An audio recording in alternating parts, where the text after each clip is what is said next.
At the Mountains of Madness by H.P. Lovecraft. I am forced into speech because men of science have refused to follow my advice without knowing why. It is altogether against my will that I tell my reasons for opposing this contemplated invasion of the Antarctic, with its vast fossil hunt and its wholesale boring and melting of the ancient ice caps. And I am the more reluctant because my warning may be in vain. Doubt of the real facts, as I must reveal them, is inevitable. Yet, if I suppressed what will seem extravagant and incredible, there would be nothing left.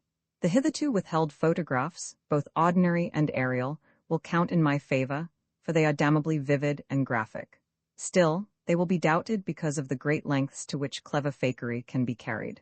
The ink drawings, of course, will be jeered at as obvious impostures, notwithstanding a strangeness and technique which art experts ought to remark and puzzle over. In the end, I must rely on the judgment and standing of the few scientific leaders who have, on the one hand, sufficient independence of thought to weigh my data on its own hideously convincing merits, or in the light of certain primordial and highly baffling myth cycles, and on the other hand, sufficient influence to deter the exploring world in general from any rash and overambitious program in the region of those mountains of madness. It is an unfortunate fact that relatively obscure men like myself and my associates, connected only with a small university, have little chance of making an impression where matters of a wildly bizarre or highly controversial natures are concerned. It is further against us that we are not, in the strictest sense, specialists in the fields which came primarily to be concerned. As a geologist, my object in leading the Miskatonic University expedition was wholly that of securing deep-level specimens of rock and soil from various parts of the Antarctic continent, aided by the remarkable drill devised by Professor Frank H. Pabodie of our engineering department. I had no wish to be a pioneer in any other field than this, but I did hope that the use of this new mechanical appliance at different points along previously explored paths would bring to light materials of a sort hitherto unreached by the ordinary methods of collection. Pabodie's drilling apparatus, as the public already knows from our reports, was unique and radical in its lightness, portability, and capacity to combine the ordinary artesian drill principle with the principle of the small circular rock drill in such a way as to cope quickly with strata of varying hardness. Steel head, jointed rods, gasoline motor, collapsible wooden derrick, dynamiting paraphernalia, cording, rubbish removal auger, and sectional piping for bars 5 inches wide and up to 1,000 feet deep all formed, with needed accessories. No greater load than 3 7-dog sledges could carry. This was made possible by the clever aluminum alloy, of which most of the metal objects were fashioned. 4 large Dornier aeroplanes, designed especially for the tremendous altitude flying necessary on the Antarctic plateau, and with added fuel warming and quick-starting devices worked out by Pabodie, could transport our entire expedition from a base at the edge of the Great Ice Barrier to various suitable inland points, and from these points a sufficient quota of dogs would serve us. We planned to cover as great an area as one Antarctic season, or longer, if absolutely necessary, would permit, operating mostly in the mountain ranges and on the plateau south of Ross Sea, regions explored in varying degree by Shackleton, Amundsen, Scott, and Bayard, with frequent changes of camp made by aeroplane and involving distances great enough to be of geological significance. We expected to unearth a quite unprecedented amount of material, especially in the Precambrian strata, of which so narrow a range of Antarctic specimens had previously been secured. We wished also to obtain as great as possible a variety of the upper fossiliferous rocks, since the primal life history of this bleak realm of ice and death is of the highest importance to our knowledge of the Earth's past. That the Antarctic continent was once temperate and even tropical, with a teeming vegetable and animal life of which the lichens, marine fauna, arachnida, and penguins of the northern edge are the only survivors, is a matter of common information, and we hope to expand that information in variety, accuracy, and detail. When a simple boring revealed fossiliferous signs, we would enlarge the aperture by blasting, in order to get specimens of suitable size and condition. Our borings, of varying depth according to the promise held out by the upper soil or rock, were to be confined to exposed, or nearly exposed, land surfaces, these inevitably being slopes and ridges because of the 1 or 2 mile thickness of solid ice overlying the lower levels. We could not afford to waste drilling depth on any considerable amount of more glaciation, though Pabodie had worked out a plan for sinking copper electrodes in thick clusters of borings and melting off limited areas of ice with current from a gasoline-driven dynamo. It is this plan, which we could not put into effect except experimentally on an expedition such as ours, that the coming Starkweather expedition proposes to follow, despite the warnings I have issued since our return from the Antarctic. The public knows of the Miskatonic expedition through our frequent wireless reports to the Arkham Advertiser and Associated Press, and through the later articles by Pabodie and myself. We consisted of 4 men from the university, Pabodie, Lake of the Biology Department, Atwood of the Physics Department, also a meteorologist, and myself, representing geology and having nominal command. Also 16 assistants, 7 graduate students from Miskatonic and 9 skilled mechanics. Of these 16, 12 were qualified aeroplane pilots, all but 2 of whom were competent wireless operators. 8 of them understood navigation with compass and sextant, as did Pabodie, Atwood and I. In addition, of course, our 2 ships, wooden X-whalers, reinforced for ice conditions and having auxiliary steam, were fully manned. The Nathaniel Darby Pickman Foundation, aided by a few special contributions, financed the expedition. Hence our preparations were extremely thorough, despite the absence of great publicity. The dogs, sledges, machines, camp materials, and unassembled parts of our 5 planes were delivered in Boston, and there our ships were loaded. We were marvelously well equipped for our specific purposes, and in all matters pertaining to supplies, regimen, transportation, and camp construction we profited by the excellent example of our many recent and exceptionally brilliant predecessors. It was the unusual number and fame of these predecessors which made our own expedition, ample though it was, so little noticed by the world at large. As the newspapers told, we sailed from Boston Harbor on September 2nd, 1930, taking a leisurely course down the coast and through the Panama Canal, and stopping at Samoa and Hobart, Tasmania, at which latter place we took on final supplies. None of our exploring party had ever been in the polar regions before, hence we all relied greatly on our ship captains, J.B. Douglas, commanding the brig Arkham, and serving as commander of the sea party, and Jog Thorfinson, commanding the bark Miskatonic, both veteran whalers in Antarctic waters. As we left the inhabited world behind, the sun sank lower and lower in the north, and stayed longer and longer above the horizon each day. At about 62 degrees south latitude, we sighted our first icebergs, table-like objects with vertical sides, and just before reaching the Antarctic Circle, which we crossed on October 20th with appropriately quaint ceremonies, we were considerably troubled with field ice. The falling temperature bothered me considerably after our long voyage through the tropics, but I tried to brace up for the worse rigors to come. On many occasions, the curious atmospheric effects enchanted me vastly. These included a strikingly vivid mirage, the first I had ever seen, in which distant bergs became the battlements of unimaginable cosmic castles.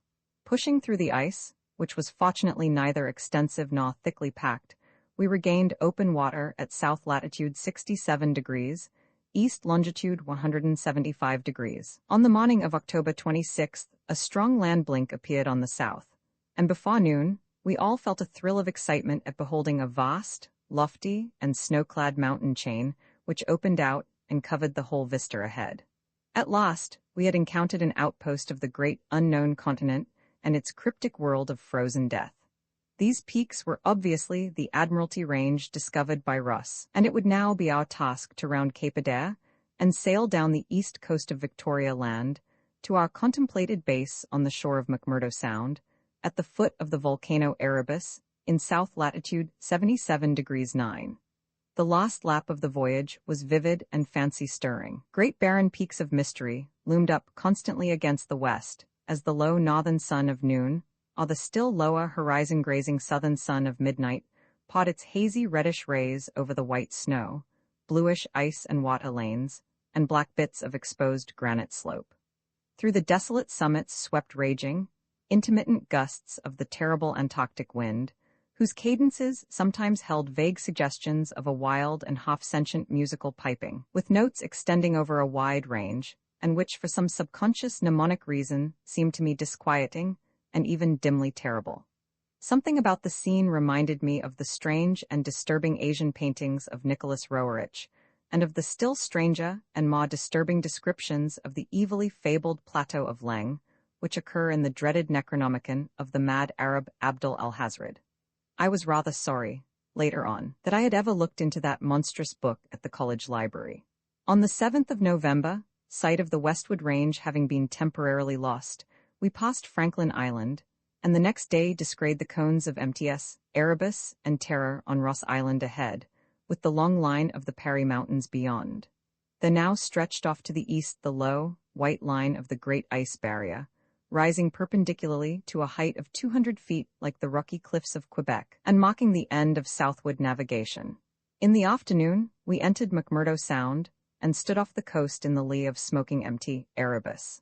The scoriaceous peak towered up some 12,700 feet against the eastern sky, like a Japanese print of the sacred Fujiyama, while beyond it rose the white, ghost-like height of Mt. Terra, 10,900 feet in altitude, and now extinct as a volcano. Puffs of smoke from Erebus came intermittently, and one of the graduate assistants, a brilliant young fellow named Danforth, pointed out what looked like lava on the snowy slope, remarking that this mountain, discovered in 1840, had undoubtedly been the source of Poe's image when he wrote 7 years later. The lavas that restlessly roll their sulphurous currents down Yanak in the ultimate climbs of the pole, that groan as they roll down Mount Yanak in the realms of the boreal pole. Danforth was a great reader of bizarre material, and had talked a good deal of Poe. I was interested myself because of the Antarctic scene of Poe's only long story, the disturbing and enigmatical Arthur Gordon Pym. On the barren Shaw, and on the lofty ice barrier in the background, myriad of grotesque penguins squawked and flapped their fins, while many fat seals were visible on the water, swimming or sprawling across large cakes of slowly drifting ice. Using small boats, we effected a difficult landing on Ross Island shortly after midnight, on the morning of the 9th, carrying a line of cable from each of the ships, and preparing to unload supplies by means of a breeches buoy arrangement. Our sensations on first treading Antarctic soil were poignant and complex, even though at this particular point the Scott and Shackleton expeditions had preceded us. Our camp on the frozen Shaw below the volcano's slope was only a provisional one, headquarters being kept aboard the Arkham. We landed all our drilling apparatus, dogs, sledges, tents, provisions, gasoline tanks, experimental ice-melting outfit, cameras, both ordinary and aerial, aeroplane pots and other accessories, including 3 small portable wireless outfits, besides those in the planes, capable of communicating with the Occam's large outfit from any part of the Antarctic continent that we would be likely to visit. The ship's outfit, communicating with the outside world, was to convey press reports to the Occam Advertiser's powerful wireless station on Kingsport Head, Mass. We hoped to complete our work during a single Antarctic summer, but if this proved impossible, we would winter on the Occam, sending the Miskatonic north before the freezing of the ice for another summer's supplies. I need not repeat what the newspapers have already published about our early work, of our ascent of Mt. Erebus, our successful mineral borings at several points on Ross Island, and the singular speed with which Pabody's apparatus accomplished them, even through solid rock layers, our provisional test of the small ice-melting equipment, our perilous ascent of the Great Barrier with sledges and supplies, and our final assembling of 5 huge aeroplanes at the camp atop the barrier. The health of our land party, 20 men and 55 Alaskan sledge dogs, was remarkable, though of course we had so far encountered no really destructive temperatures or windstorms. For the most part, the thermometer varied between 0 and 20 degrees or 25 degrees above, and our experience with New England winters had accustomed us to rigors of this sort. The barrier camp was semi-permanent and destined to be a storage cache for gasoline, provisions, dynamite, and other supplies. Only 4 of our planes were needed to carry the actual exploring material, the 5th being left with a pilot and 2 men, from the ships, at the storage cache, to form a means of reaching us from the Occam, in case all our exploring planes were lost. Later, when not using all the other planes for moving apparatus, we would employ 1 or 2 in a shuttle transportation service between this cache and another permanent base on the Great Plateau, from 600 to 700 miles southward, beyond Beardmore Glacier. Despite the almost unanimous accounts of appalling winds and tempests that paw down from the plateau, we determined to dispense with intermediate bases, taking our chances in the interest of economy and probable efficiency. Wireless reports have spoken of the breathtaking, 4-hour, non-stop flight of our squadron on November 21st over the lofty shelf ice, with vast peaks rising on the west, and the unfathomed silences echoing to the sound of our engines. Wind troubled us only moderately, and our radio compasses helped us through the one opaque fog we encountered. When the vast rise loomed ahead, between latitudes 83 degrees and 84 degrees, we knew we had reached Beardmore Glacier, the largest valley glacier in the world, and that the frozen sea was now giving place to a frowning and mountainous coastline. At last, we were truly entering the white, eon-dead world of the ultimate south. Even as we realized it, we saw the peak of Mt. Nansen in the eastern distance, towering up to its height of almost 15,000 feet. The successful establishment of the southern base above the glacier in latitude 86 degrees 7, east longitude 174 degrees 23, and the phenomenally rapid and effective borings and blastings made at various points reached by our sledge trips and short aeroplane flights are matters of history, as is the arduous and triumphant ascent of Mt. Nansen by Pabodie and two of the graduate students, Jedney and Carol, on December 13th to 15th. We were some 8,500 feet above sea level, when experimental drillings revealed solid ground only 12 feet down through the snow and ice at certain points. We made considerable use of the small melting apparatus and sunk bars, and performed dynamiting at many places, where no previous explorer had ever thought of securing mineral specimens. The Precambrian granites and Beacon sandstones thus obtained confirmed our belief that this plateau was homogeneous, with the great bulk of the continent to the west, but somewhat different from the parts lying eastward below South America, which we then thought to form a separate and smaller continent divided from the larger one by a frozen junction of Ross and Weddell seas, though Bayard has since disproved the report. In certain of the sandstones, dynamited and chiseled after boring revealed their nature, we found some highly interesting fossil markings and fragments, notably ferns, seaweeds, trilobites, crinoids, and such mollusks as lingli and gastropods, all of which seemed of real significance in connection with the region's primordial history. There was also a queer triangular, striated marking, about a foot in greatest diameter, which lay pieced together from 3 fragments of slate brought up from a deep-blasted aperture. These fragments came from a point to the westward, near the Queen Alexandra Range, and Lake, as a biologist, seemed to find their curious marking unusually puzzling and provocative, though to my geological eye, it looked not unlike some of the ripple effects reasonably common in the sedimentary rocks. Since slate is no more than a metamorphic formation into which a sedimentary stratum is pressed, and since the pressure itself produces odd distorting effects on any markings which may exist, I saw no reason for extreme wonder over the striated depression. On January 6, 1931, Lake, Pabodie, Daniels, all 6 of the students, 4 mechanics, and myself flew directly over the South Pole in 2 of the Great Plains, being forced down once by a sudden high wind, which, fortunately, did not develop into a typical storm. This was, as the papers have stated, one of several observation flights, during others of which we tried to discern new topographical features in areas unreached by previous explorers. Our early flights were disappointing in this latter respect, though they afforded us some magnificent examples of the richly fantastic and deceptive mirages of the polar regions, of which our sea voyage had given us some brief foretastes.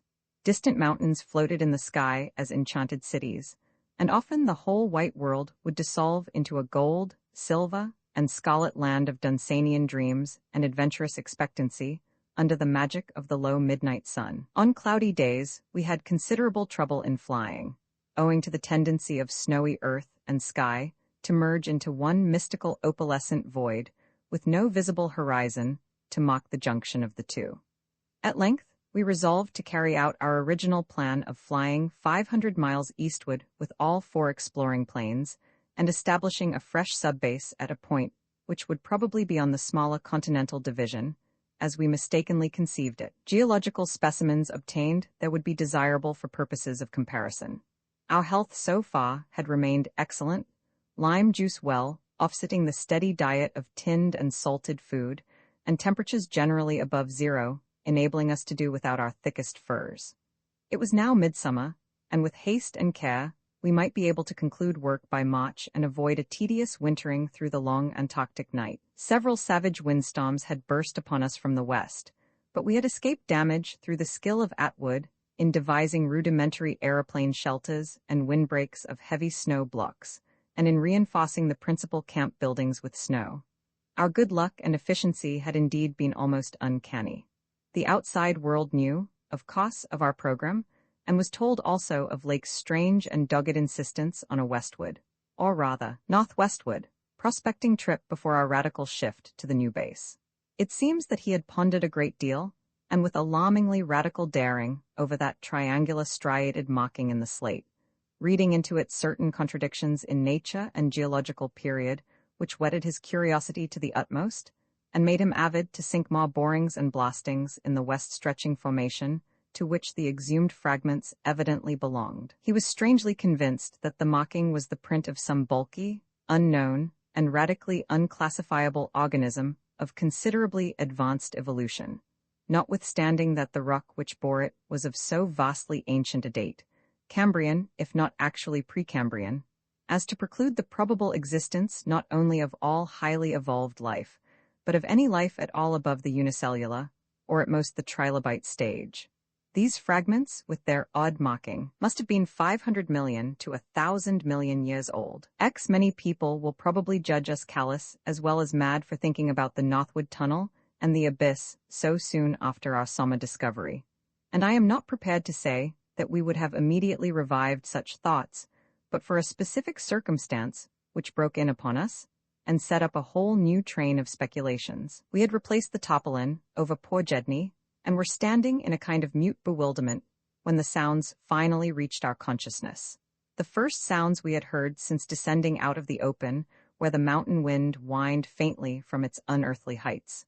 Well known and mundane though they were, their presence in this remote world of death was more unexpected and unnerving than any grotesque or fabulous tones could possibly have been, since they gave a fresh upsetting to all our notions of cosmic harmony.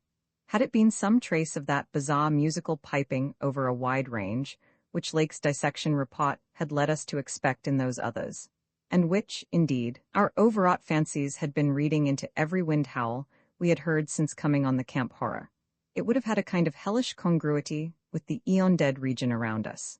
A voice from other epochs belongs in a graveyard of other epochs.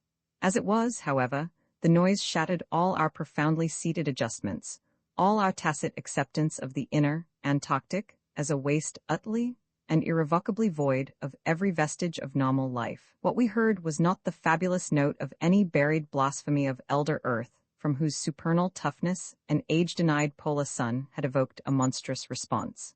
Instead, it was a thing so mockingly normal and so unerringly familiarized by our sea days off Victoria Land and our camp days at McMurdo Sound that we shuddered to think of it here, where such things ought not to be. To be brief, it was simply the raucous squawking of a penguin. The muffled sound floated from subglacial recesses nearly opposite to the corridor whence we had come, regions manifestly in the direction of that other tunnel to the vast abyss. The presence of a living water bird in such a direction, in a world whose surface was one of age-long and uniform lifelessness, could lead to only one conclusion. Hence our first thought was to verify the objective reality of the sound.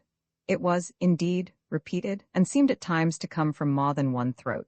Seeking its source, we entered an archway from which much debris had been cleared, resuming our trail blazing, with an added paper supply taken with curious repugnance from one of the tarpaulin bundles on the sledges, when we left daylight behind. As the glaciated floor gave place to a litter of detritus, we plainly discerned some curious, dragging tracks, and once Danforth found a distinct print of a sort whose description would be only too superfluous.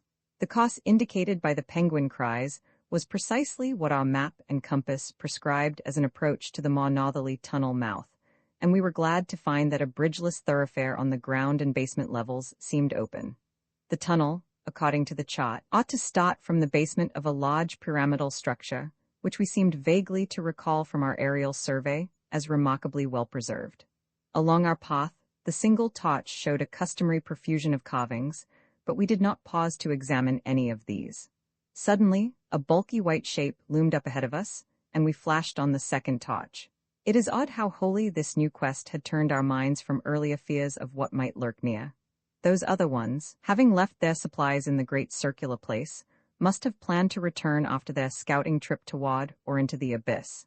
Yet we had now discarded all caution concerning them as completely as if they had never existed. This white, waddling thing was fully 6 feet high, yet we seemed to realize at once that it was not one of those others. They were larger and dark, and according to the sculptures, their motion over land surfaces was a swift, assured matter despite the queerness of their sea-borne tentacle equipment. But to say that the white thing did not profoundly frighten us would be vain. We were indeed clutched for an instant by a primitive dread, almost sharper than the worst of our reasoned fears regarding those others.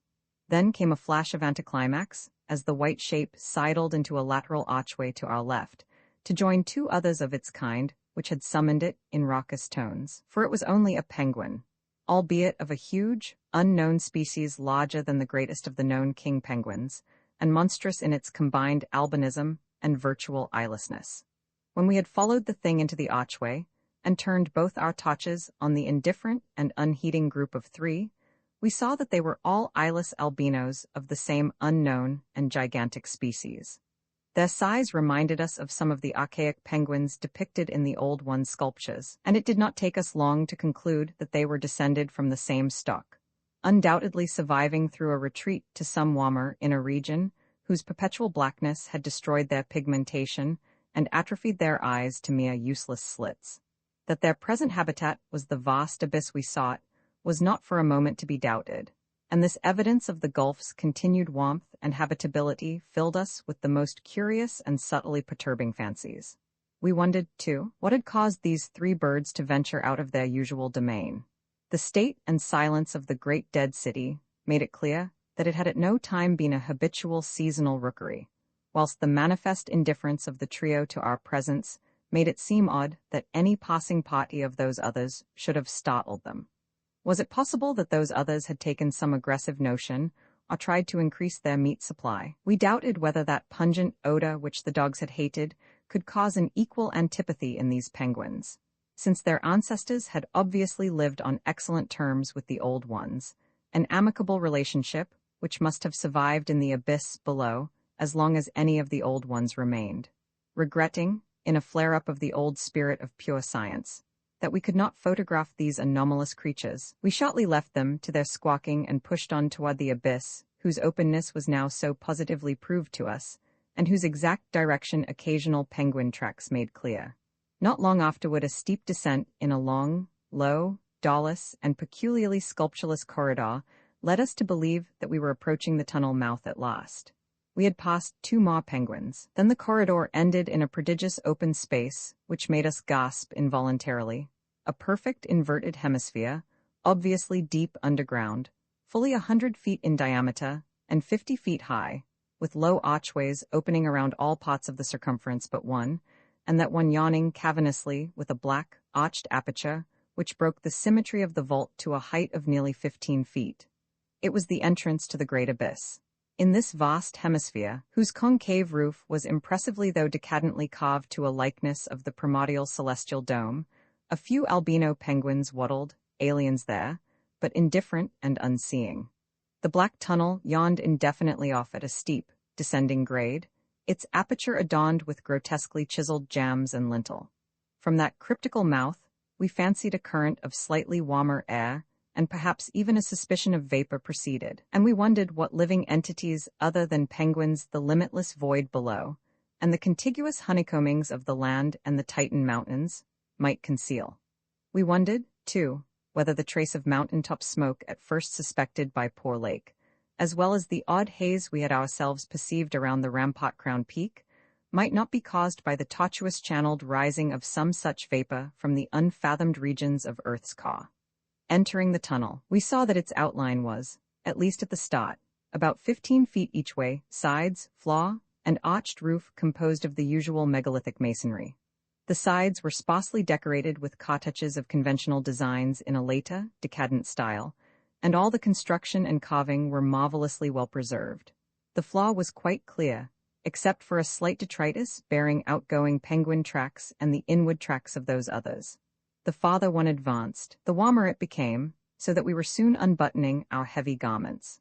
We wondered whether there were any actually igneous manifestations below, and whether the waters of that sunless sea were hot. After a short distance, the masonry gave place to solid rock, though the tunnel kept the same proportions and presented the same aspect of carved regularity.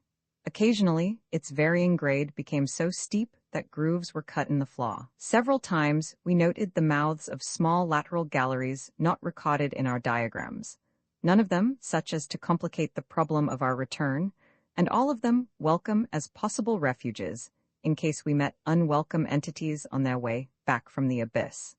The nameless scent of such things was very distinct. Doubtless it was suicidally foolish to venture into that tunnel under the known conditions, but the lure of the unplumbed is stronger in certain persons than most suspect. Indeed, it was just such a lure which had brought us to this unearthly polar waste in the first place. We saw several penguins as we passed along, and speculated on the distance we would have to traverse. The carvings had led us to expect a steep downhill walk of about a mile to the abyss, but our previous wanderings had shown us that matters of scale were not wholly to be depended on. After about a quarter of a mile, that nameless scent became greatly accentuated, and we kept very careful track of the various lateral openings we passed. There was no visible vapor as at the mouth, but this was doubtless due to the lack of contrasting cooler air.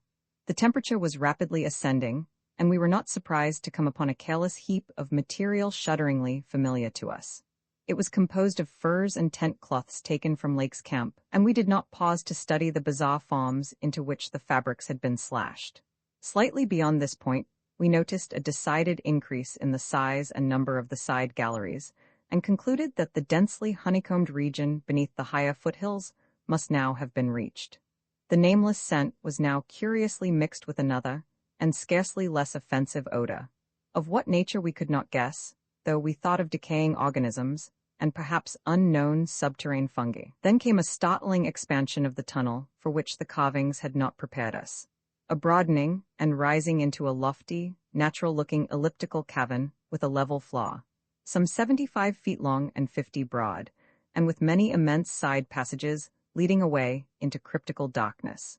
Though this cavern was natural in appearance, an inspection with both torches suggested that it had been formed by the artificial destruction of several walls between adjacent honeycombings. The walls were rough, and the high, vaulted roof was thick with stalactites, but the solid rock floor had been smoothed off, and was free from all debris, detritus, or even dust to a positively abnormal extent.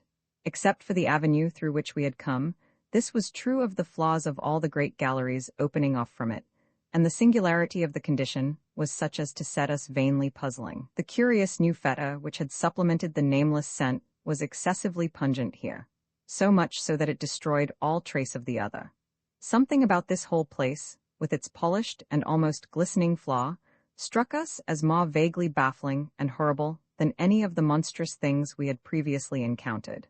The regularity of the passage immediately ahead prevented all confusion as to the right course amidst this plethora of equally great cave mouths. Nevertheless, we resolved to resume our paper trail, blazing if any further complexity should develop, for dust tracks, of course, could no longer be expected. Upon resuming our direct progress, we cast a beam of torchlight over the tunnel walls, and stopped short in amazement at the supremely radical change which had come over the carvings in this part of the passage. We realized, of course, the great decadence of the old one's sculpture at the time of the tunneling, and had indeed noticed the inferior workmanship of the arabesques in the stretches behind us. But now, in this deeper section beyond the cavern, there was a sudden difference wholly transcending explanation, a difference in basic nature as well as in mere quality, and involving so profound and calamitous a degradation of skill that nothing in the hitherto observed rate of decline could have led one to expect it. This new and degenerate work was coarse, bold, and wholly lacking in delicacy of detail. It was countersunk with exaggerated depth in bands following the same general line as the sparse cartouches of the earlier sections, but the height of the reliefs did not reach the level of the general surface. Danforth had the idea that it was a second carving, a sort of palimpsest formed after the obliteration of a previous design. In nature, It was wholly decorative and conventional, and consisted of crude spirals and angles roughly following the quintile mathematical tradition of the old ones, yet seeming more like a parody than a perpetuation of that tradition. Since we could not afford to spend any considerable time in study, we resumed our advance after a cursory look. We saw and heard fewer penguins, but thought we caught a vague suspicion of an infinitely distant chorus of them, somewhere deep within the earth. The new and inexplicable odor was abominably strong, and we could detect scarcely a sign of that other nameless scent. Puffs of visible vapor ahead bespoke increasing contrasts in temperature and the relative nearness of the sunless sea cliffs of the great abyss. Then, quite unexpectedly, we saw certain obstructions on the polished floor ahead, obstructions which were quite definitely not penguins, and turned on our second torch after making sure that the objects were quite stationary. Roman 11. Still another time have I come to a place where it is very difficult to proceed. I ought to be hardened by this stage, but there are some experiences and intimations which scar too deeply to permit of healing, and leave only such added sensitiveness that memory re-inspires all the original horror. We saw, as I have said, certain obstructions on the polished floor ahead, and I may add that our nostrils were assailed almost simultaneously by a very curious intensification of the strange, prevailing feta, now quite plainly mixed with the nameless stench of those others which had gone before us. The light of the second torch left no doubt of what the obstructions were, and we dared approach them only because we could see, even from a distance, that they were quite as past all harming power as had been the 6 similar specimens unearthed from the monstrous star-mounded graves at Poor Lake's camp. They were, indeed, as lacking in completeness as most of those we had unearthed, though it grew plain from the thick, dark green pool gathering around them that their incompleteness was of infinitely greater recency. There seemed to be only 4 of them, whereas Lake's bulletins would have suggested no less than 8 as forming the group which had preceded us. To find them in this state was wholly unexpected, and we wondered what sort of monstrous struggle had occurred down here in the dock. Penguins, attacked in a body, retaliate savagely with their beaks, and our ears now made certain the existence of a rookery far beyond. Had those others disturbed such a place and aroused murderous pursuit? The obstructions did not suggest it, for penguin beaks against the tough tissues Lake had dissected could hardly account for the terrible damage our approaching glance was beginning to make out. Besides, the huge blind birds we had seen appeared to be singularly peaceful. Had there, then, been a struggle among those others, and were the absent far responsible? If so, where were they? Were they close at hand and likely to form an immediate menace to us? We glanced anxiously at some of the smooth flawed lateral passages as we continued our slow and frankly reluctant approach. Whatever the conflict was, it had clearly been that which had frightened the penguins into their unaccustomed wandering. It must, then, have arisen near that faintly heard rookery in the incalculable gulf beyond, since there were no signs that any birds had normally dwelt here. Perhaps, we reflected, there had been a hideous running fight, with the weaker parties seeking to get back to the cached sledges when their pursuers finished them. One could picture the demonic fray between namelessly monstrous entities as it surged out of the black abyss with great clouds of frantic penguins squawking and scurrying ahead. I say that we approached those sprawling and incomplete obstructions slowly and reluctantly. Would to heaven we had never approached them at all, but had run back at top speed out of that blasphemous tunnel with the greasily smooth flaws and the degenerate murals aping and mocking the things they had superseded.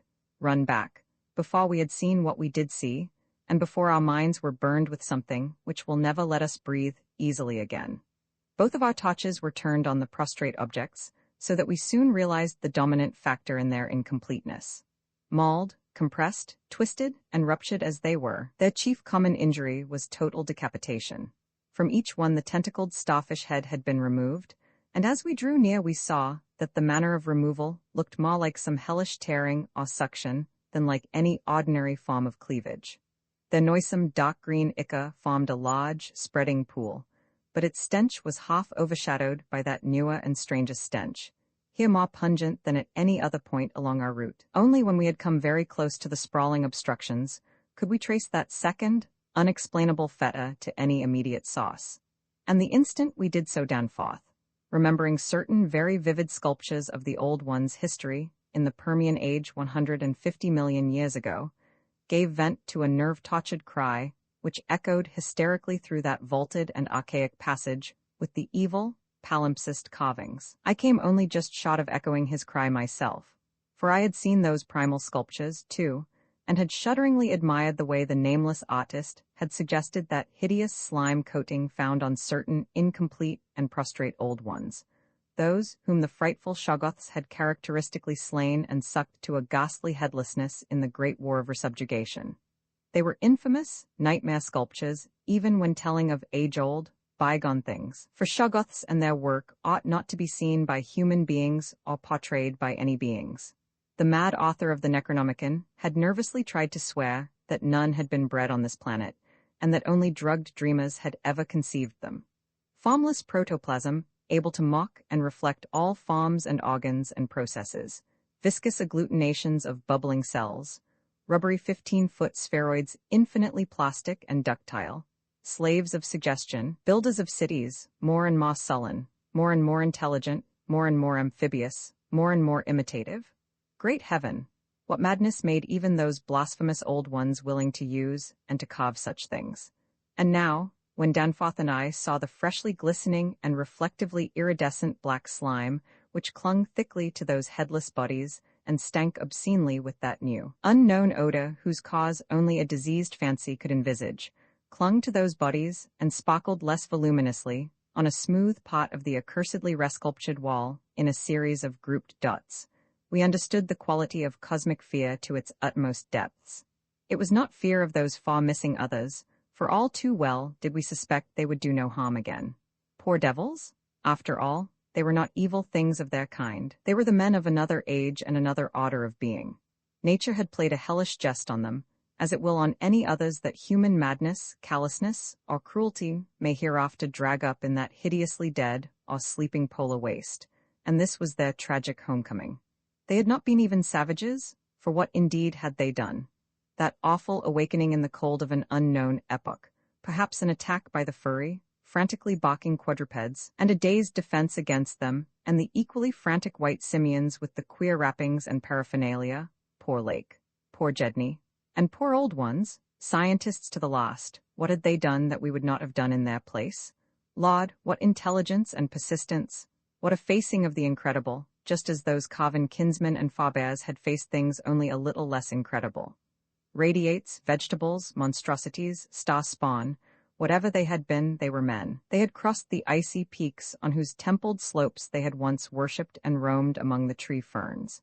They had found their dead city brooding under its curse, and had read its Coven latter days as we had done. They had tried to reach their living fellows in fabled depths of blackness they had never seen. And what had they found?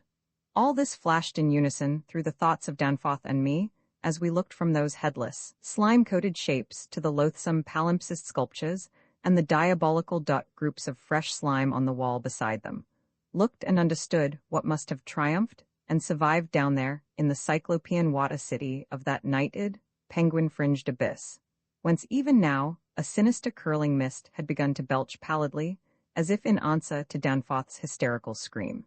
The shock of recognizing that monstrous slime and headlessness had frozen us into mute, motionless statues, and it is only through later conversations that we have learned of the complete identity of our thoughts at that moment.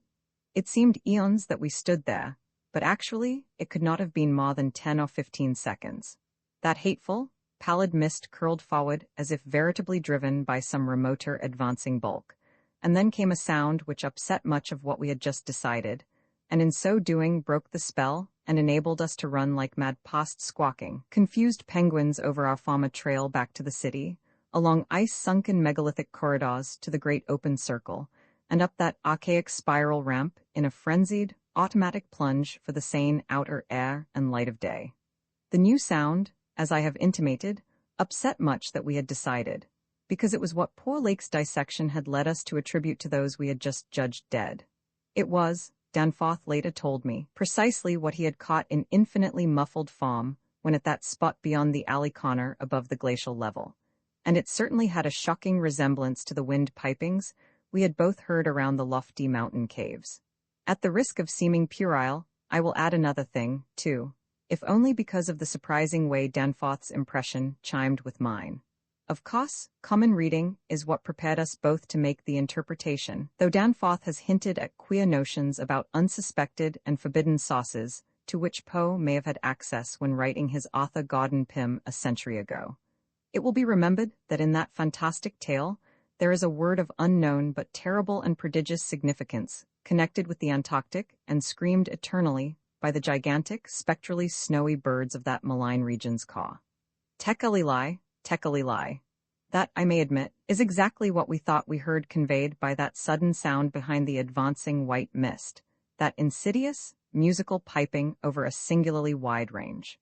We were in full flight before 3 notes or syllables had been uttered, though we knew that the swiftness of the old ones would enable any scream-roused and pursuing survivor of the slaughter to overtake us in a moment, if it really wished to do so.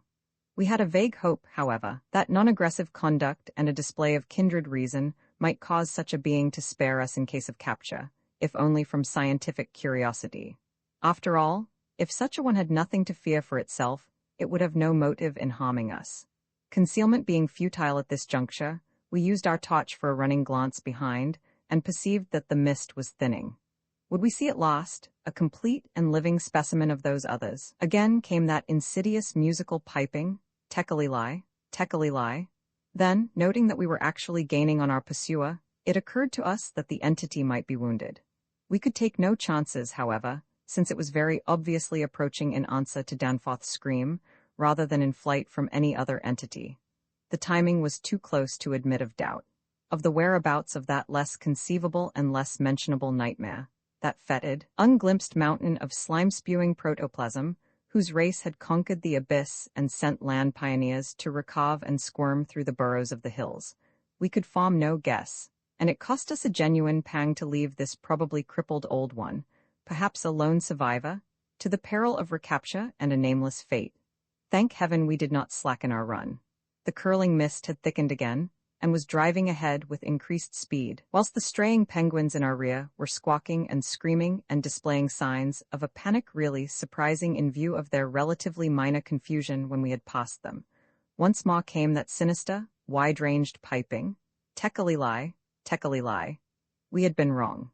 The thing was not wounded, but had merely paused on encountering the bodies of its fallen kindred and the hellish slime inscription above them. We could never know what that demon message was, but those burials at Lake's camp had shown how much importance the beings attached to their dead.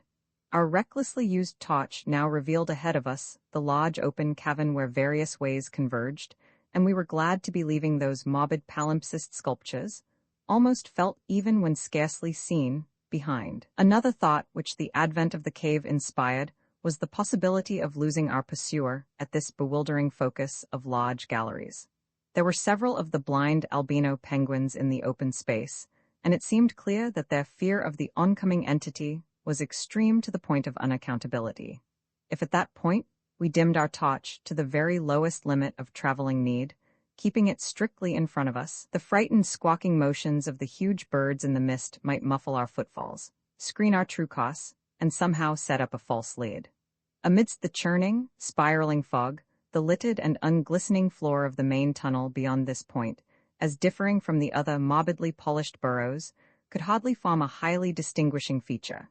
Even, so far as we could conjecture, for those indicated special senses which made the old ones partly, though imperfectly, independent of light in emergencies. In fact, we were somewhat apprehensive lest we go astray ourselves in our haste, for we had, of course, decided to keep straight on toward the dead city, since the consequences of loss in those unknown foothill honeycombings would be unthinkable. The fact that we survived and emerged is sufficient proof that the thing did take a wrong gallery, whilst we providentially hit on the right one. The penguins alone could not have saved us, but in conjunction with the mist, they seemed to have done so. Only a benign fate kept the curling vapors thick enough at the right moment, for they were constantly shifting and threatening to vanish. Indeed, they did lift for a second just before we emerged from the nauseously resculptured tunnel into the cave, so that we actually caught one first and only half glimpse of the oncoming entity as we cast a final, desperately fearful glance backward before dimming the torch and mixing with the penguins in the hope of dodging pursuit. If the fate which screened us was benign, that which gave us the half glimpse was infinitely the opposite. For to that flash of semivision can be traced a full half of the horror which has ever since haunted us. Our exact motive in looking back again was perhaps no more than the immemorial instinct of the pursued to gauge the nature and course of its pursuer, or perhaps it was an automatic attempt to answer a subconscious question raised by one of our senses. In the midst of our flight, with all our faculties centered on the problem of escape, we were in no condition to observe and analyze details. Yet even so, our latent brain cells must have wondered at the message brought them by our nostrils. Afterward, we realized what it was, that our retreat from the fetid slime coating on those headless obstructions, and the coincident approach of the pursuing entity, had not brought us the exchange of stenches which logic called for. In the neighborhood of the prostrate things that new and lately unexplainable feta had been wholly dominant, but by this time it ought to have largely given place to the nameless stench associated with those others. This it had not done, for instead, the newer and less bearable smell was now virtually undiluted and growing more and more poisonously insistent each second. So we glanced back, simultaneously, it would appear, though no doubt the incipient motion of one prompted the imitation of the other. As we did so, we flashed both torches full strength at the momentarily thinned mist, either from sheer primitive anxiety to see all we could, or in a less primitive but equally unconscious effort to dazzle the entity before we dimmed our light and dodged among the penguins of the labyrinth center ahead. Unhappy act, not Orpheus himself, or Lot's wife, paid much more dearly for a backward glance. And again came that shocking, wide-ranged piping, "Tekalilai, Tekalilai." Danforth was totally unstrung, and the first thing I remember of the rest of the journey was hearing him light-headedly chant a hysterical formula in which I alone of mankind could have found anything but insane irrelevance. It reverberated in falsetto echoes among the squawks of the penguins, reverberated through the vaulting ahead, and, thank heaven, through the now empty vaultings behind. He could not have begun it at once, else we would not have been alive and blindly racing. I shudder to think of what a shade of difference in his nervous reactions might have brought. South Station under, Washington under, Park Street under, Kendall, Central, Harvard. The poor fellow was chanting the familiar stations of the Boston-Cambridge tunnel that burrowed through our peaceful native soil, thousands of miles away in New England. Yet to me, the ritual had neither irrelevance nor home feeling. It had only horror, because I knew unerringly the monstrous, nefandous analogy that had suggested it. We had expected, upon looking back, to see a terrible and incredible moving entity if the mists were thin enough. But of that entity we had formed a clear idea. What we did see, for the mists were indeed all too malignly thinned, was something altogether different and immeasurably more hideous and detestable. It was the utter, objective embodiment of the fantastic novelist's thing that should not be, and its nearest comprehensible analogue is a vast, onrushing subway train as one sees it from a station platform, the great black front looming colossally out of infinite subterraneous distance, constellated with strangely colored lights and filling the prodigious borough. But we were not on a station platform. We were on the track ahead as the nightmare, plastic column of fetid black iridescence oozed tightly onward through its 15-foot sinus, gathering unholy speed and driving before it a spiral, rethickening cloud of the pallid abyss vapor. It was a terrible, indescribable thing, vaster than any subway train, a shapeless congeries of protoplasmic bubbles, faintly self-luminous, and with myriads of temporary eyes forming and unforming as pustules of greenish light all over the tunnel-filling front that bore down upon us, crushing the frantic penguins and slithering over the glistening floor that it and its kind had swept so evilly free of all litter. Still came that eldritch, mocking cry, "Tekalilai, Tekalilai." And at last we remembered that the demonic shoggoths, given life though, and plastic organ patterns solely by the old ones, and having no language save that which the dot groups expressed, had likewise no voice save the imitated accents of their bygone masters. Roman 12 Danforth, and I have recollections of emerging into the great sculptured hemisphere, and of threading our back trail through the cyclopean rooms and corridors of the dead city. Yet these are purely dream fragments involving no memory of volition, details, or physical exertion. There was something vaguely appropriate about our departure from those buried epochs, for as we wound our panting way up the 60-foot cylinder of primal masonry, we glimpsed beside us a continuous procession of heroic sculptures in the dead race's early and undecayed technique, a farewell from the old ones, written 50 million years ago. Finally, scrambling out at the top, we found ourselves on a great mound of tumbled blocks, with the curved walls of Haya stonework rising westward, and the brooding peaks of the great mountains showing beyond the crumbled structures toward the east. The sky above was a churning and opalescent mass of tenuous ice vapors, and the cold clutched at our vitals. In less than a quarter of an hour, we had found the steep grade to the foothills, the probable ancient terrace by which we had descended, and could see the dark bulk of our great plain amidst the sparse ruins on the rising slope ahead. Halfway uphill toward our goal, we paused for a momentary breathing spell, and turned to look again at the fantastic tangle of incredible stone shapes below us, once more outlined mystically against an unknown west.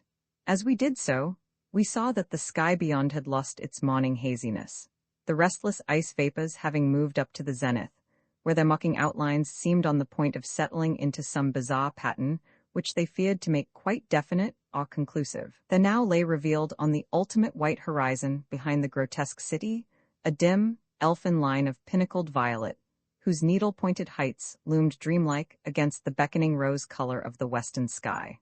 Up toward this shimmering rim sloped the ancient tableland, the depressed course of the bygone river traversing it as an irregular ribbon of shadow.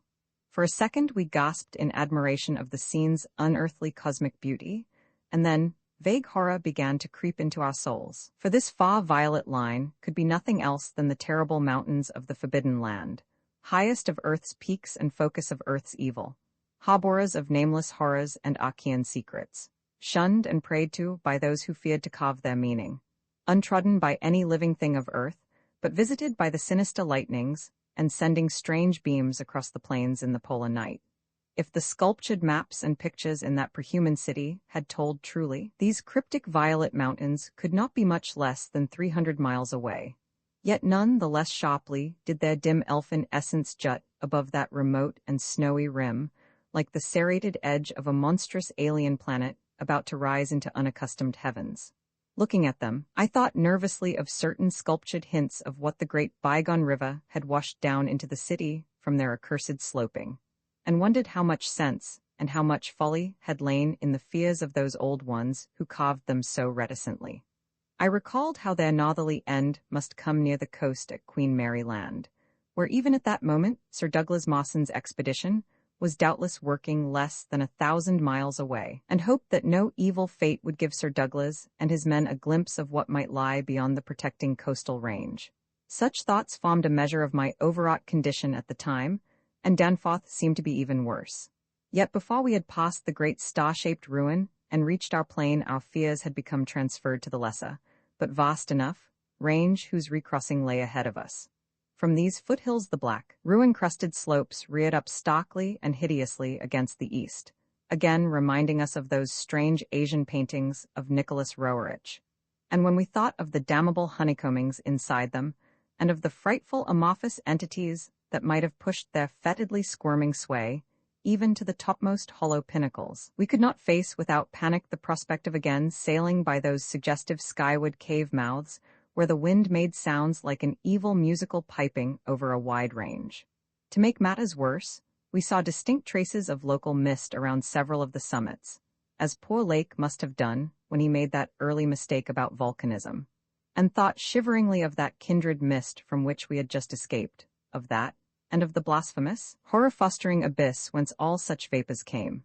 All was well with the plane, and we clumsily hauled on our heavy flying furs. Danforth got the engine started without trouble, and we made a very smooth takeoff over the nightmare city.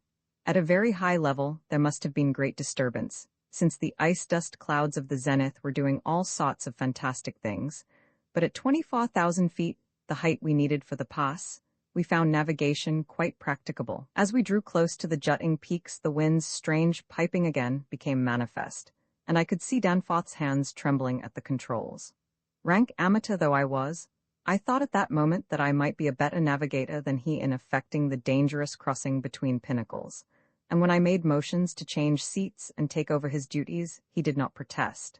I tried to keep all my skill and self-possession about me, and stared at the sector of reddish farther sky betwixt the walls of the pass. But Danforth, released from his piloting and keyed up to a dangerous nervous pitch, could not keep quiet. I felt him turning and wriggling about as he looked back at the terrible receding city, ahead at the cave-riddled, cubonicled peaks, sidewise at the bleak sea of snowy, rampart-strewn foothills, and upward at the seething, grotesquely clouded sky. It was then, just as I was trying to steer safely through the pass, that his mad shrieking brought us so close to disaster, by shattering my tight hold on myself and causing me to fumble helplessly with the controls for a moment. A second afterward my resolution triumphed, and we made the crossing safely. Yet I am afraid that Danforth will never be the same again. I have said that Danforth refused to tell me what final horror made him scream out so insanely, a horror which, I feel sadly sure, is mainly responsible for his present breakdown. We had snatches of shouted conversation above the winds piping and the engines buzzing as we reached the safe side of the range and swooped slowly down toward the camp. But that had mostly to do with the pledges of secrecy we had made as we prepared to leave the nightmare city. All that Danforth has ever hinted is that the final horror was a mirage. It was not, he declares, anything connected with the cubes and caves of those echoing, vaporous, wormily honeycombed mountains of madness which we crossed, but a single fantastic, demonic glimpse among the churning westward zenith clouds of what lay back of those other violet westward mountains which the old ones had shunned and feared.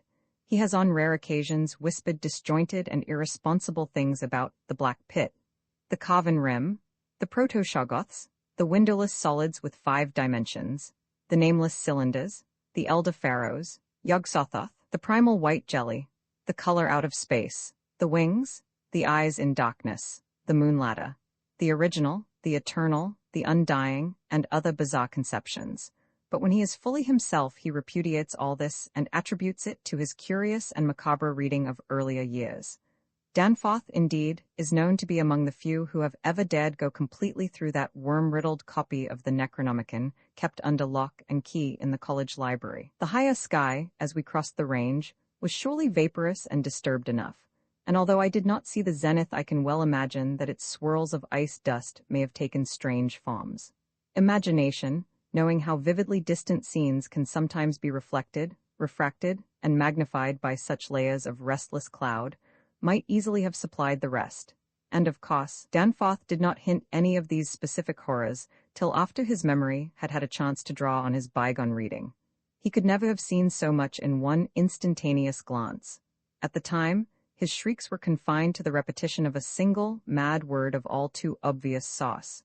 Tek-Elilai, Tek-Elilai. Roman II popular imagination, I judge, responded actively to our wireless bulletins of lakes start northwestward into regions never trodden by human foot or penetrated by human imagination, though we did not mention his wild hopes of revolutionizing the entire sciences of biology and geology. His preliminary sledging and boring journey of January 11th to 18th with Pabodie and 5 others, marred by the loss of 2 dogs in an upset when crossing one of the great pressure ridges in the ice, had brought up more and more of the Archean slate, and even I was interested by the singular profusion of evident fossil markings in that unbelievably ancient stratum.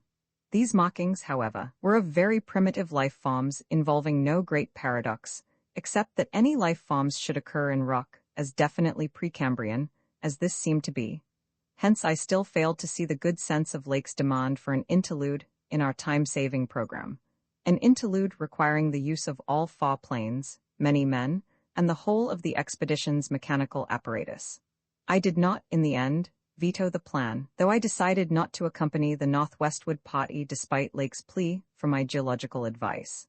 While they were gone, I would remain at the base with Pabodie and 5 men and work out final plans for the eastward shift. In preparation for this transfer, one of the planes had begun to move up a good gasoline supply from McMurdo Sound, but this could wait temporarily. I kept with me 1 sledge and 9 dogs, since it is unwise to be at any time without possible transportation in an utterly tenantless world of eon-long death. Lake's sub-expedition into the unknown, as everyone will recall, sent out its own reports from the shortwave transmitters on the plains, these being simultaneously picked up by our apparatus at the southern base and by the Occam at McMurdo Sound, whence they were relayed to the outside world on wavelengths up to 50 meters. The start was made January 22nd at 4 a.m., and the first wireless message we received came only 2 hours later, when Lake spoke of descending and starting a small-scale ice melting and bore at a point some 300 miles away from us. 6 hours after that, a second and very excited message told of the frantic, beaver-like work whereby a shallow shaft had been sunk and blasted, culminating in the discovery of slate fragments with several markings approximately like the one which had caused the original puzzlement. 3 hours later, a brief bulletin announced the resumption of the flight in the teeth of a raw and piercing gale, and when I dispatched a message of protest against further hazards, Lake replied curtly that his new specimens made any hazard worth taking. I saw that his excitement had reached the point of mutiny, and that I could do nothing to check this headlong risk of the whole expedition's success. But it was appalling to think of his plunging deeper and deeper into that treacherous and sinister white immensity of tempests and unfathomed mysteries, which stretched off for some 1,500 miles to the half-known, half-suspected coastline of Queen Mary and Knox lands. Then, in about an hour and a half more, came that doubly excited message from Lake's moving plane, which almost reversed my sentiments and made me wish I had accompanied the party. 10:05 p.m. On the wing. After snowstorm, have spied mountain range ahead higher than any hitherto seen. May equal Himalayas, allowing for height of plateau. Probable latitude 76 degrees 15, longitude 113 degrees 10 E. Reach as far as can see to right and left. Suspicion of 2 smoking cones. All peaks black and bare of snow. Gale blowing off them impedes navigation. After that, Pabodie, the men, and I hung breathlessly over the receiver. Thought of this titanic mountain rampart 700 miles away inflamed our deepest sense of adventure, and we rejoiced that our expedition, if not ourselves personally, had been its discoverers. In half an hour Lake called us again. Moulton's plane fast down on plateau in foothills, but nobody hurt and perhaps can repair. Shall transfer essentials to other 3 for return or further moves if necessary, but no more heavy plane travel needed just now. Mountains surpass anything in imagination. I'm going up scouting in Carroll's plane, with all weight out. You can't imagine anything like this. Highest peaks must go over 35,000 feet. Everest out of the running, Atwood to work out height with theodolite while Carroll and I go up. Probably wrong about cones, for formations look stratified. Possibly Precambrian slate with other strata mixed in. Queer skyline effects, regular sections of cubes clinging to highest peaks, whole thing marvelous in red gold light of low sun. Like land of mystery in a dream or gateway to forbidden world of untrodden wonder. Wish you were here to study. Though it was technically sleeping time, not one of us listeners thought for a moment of retiring. It must have been a good deal the same at McMurdo Sound, where the supply cache and the Occam were also getting the messages. For Captain Douglas gave out a call congratulating everybody on the important find, and Sherman, the cache operator, seconded his sentiments. We were sorry, of course, about the damaged aeroplane, but hoped it could be easily mended. Then, at 11 p.m., came another call from Lake. Up with Carroll over highest foothills. Don't dare try really tall peaks in present weather, but shall later. Frightful work climbing, and hard going at this altitude, but worth it. Great range fairly solid, hence can't get any glimpses beyond. Main summits exceed Himalayas, and very queer. Range looks like Precambrian slate, with plain signs of many other upheaved strata. Was wrong about volcanism. Goes farther in either direction than we can see. Swept clear of snow above about 21,000 feet. Odd formations on slopes of highest mountains. Great low square blocks with exactly vertical sides, and rectangular lines of low, vertical ramparts, like the old Asian castles clinging to steep mountains in Roerich's paintings. Impressive from distance. Flew close to some, and Carroll thought they were formed of smaller separate pieces, but that is probably weathering. Most edges crumbled and rounded off, as if exposed to storms and climate changes for millions of years. Parts, especially upper parts, seem to be of lighter-colored rock than any visible strata on slopes proper, hence an evidently crystalline origin. Close flying shows many cave mouths, some unusually regular in outline, square or semicircular. You must come and investigate. Think I saw ramparts squarely on top of one peak. Height seems about 30,000 to 35,000 feet. I'm up 21,500 myself, in devilish, gnawing cold. Wind whistles and pipes through passes and in and out of caves, but no flying danger so far. From then on for another half-hour Lake kept up a running fire of comment, and expressed his intention of climbing some of the peaks on foot. I replied that I would join him as soon as he could send a plane, and that Pabudi and I would work out the best gasoline plan, just where and how to concentrate our supply in view of the expedition's altered character. Obviously, Lake's boring operations, as well as his aeroplane activities, would need a great deal delivered at the new base, which he was to establish at the foot of the mountains, and it was possible that the eastward flight might not be made, after all, this season. In connection with this business, I called Captain Douglas and asked him to get as much as possible out of the ships and up the barrier with the single dog team we had left there. A direct route across the unknown region between Lake and McMurdo Sound was what we really ought to establish. Lake called me later to say that he had decided to let the camp stay where Moulton's plane had been fossed down and where repairs had already progressed somewhat. The ice sheet was very thin, with dark ground here and there visible, and he would sink some borings and blasts at that very point before making any sledge trips or climbing expeditions. He spoke of the ineffable majesty of the whole scene and the queer state of his sensations at being in the lee of vast, silent pinnacles, whose ranks shot up like a wall reaching the sky at the world's rim. Atwood's theodolite observations had placed the height of the 5 tallest peaks at from 30,000 to 34,000 feet.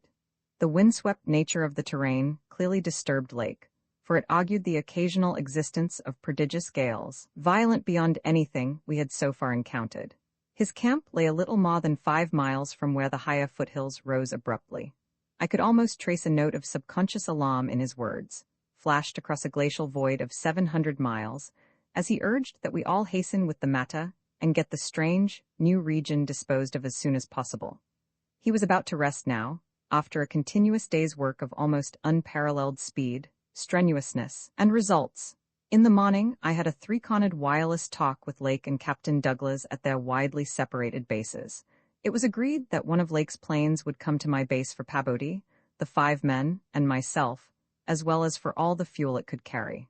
The rest of the fuel question, depending on our decision about an easterly trip, could wait for a few days, since Lake had enough for immediate camp heat and borings. Eventually, the old southern base ought to be restocked, but if we postponed the easterly trip, we would not use it till the next summer, and meanwhile, Lake must send a plane to explore a direct route between his new mountains and McMurdo Sound. Pabodi and I prepared to close our base for a short or long period, as the case might be. If we wintered in the Antarctic, we would probably fly straight from Lake's base to the Arkham without returning to this spot. Some of our conical tents had already been reinforced by blocks of hard snow, and now we decided to complete the job of making a permanent village. Owing to a very liberal tent supply, Lake had with him all that his base would need, even after our arrival. I wirelessed that Pabodi and I would be ready for the northwestward move after 1 day's work and 1 night's rest. Our labors, however, were not very steady after 4 p.m. For about that time, Lake began sending in the most extraordinary and excited messages. His working day had started unpropitiously, since an aeroplane survey of the nearly exposed rock surfaces showed an entire absence of those Archean and primordial strata for which he was looking, and which formed so great a part of the colossal peaks that loomed up at a tantalizing distance from the camp. Most of the rocks glimpsed were apparently Jurassic and Comanchian sandstones and Permian and Triassic schists, with now and then a glossy black outcropping suggesting a hard and slaty coal. This rather discouraged Lake, whose plans all hinged on unearthing specimens more than 500 million years older.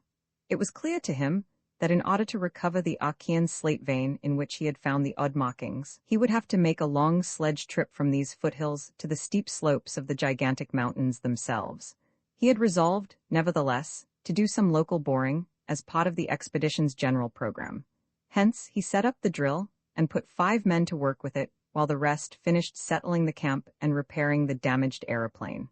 The softest visible rock, a sandstone about 1/4 of a mile from the camp, had been chosen for the first sampling, and the drill made excellent progress without much supplementary blasting.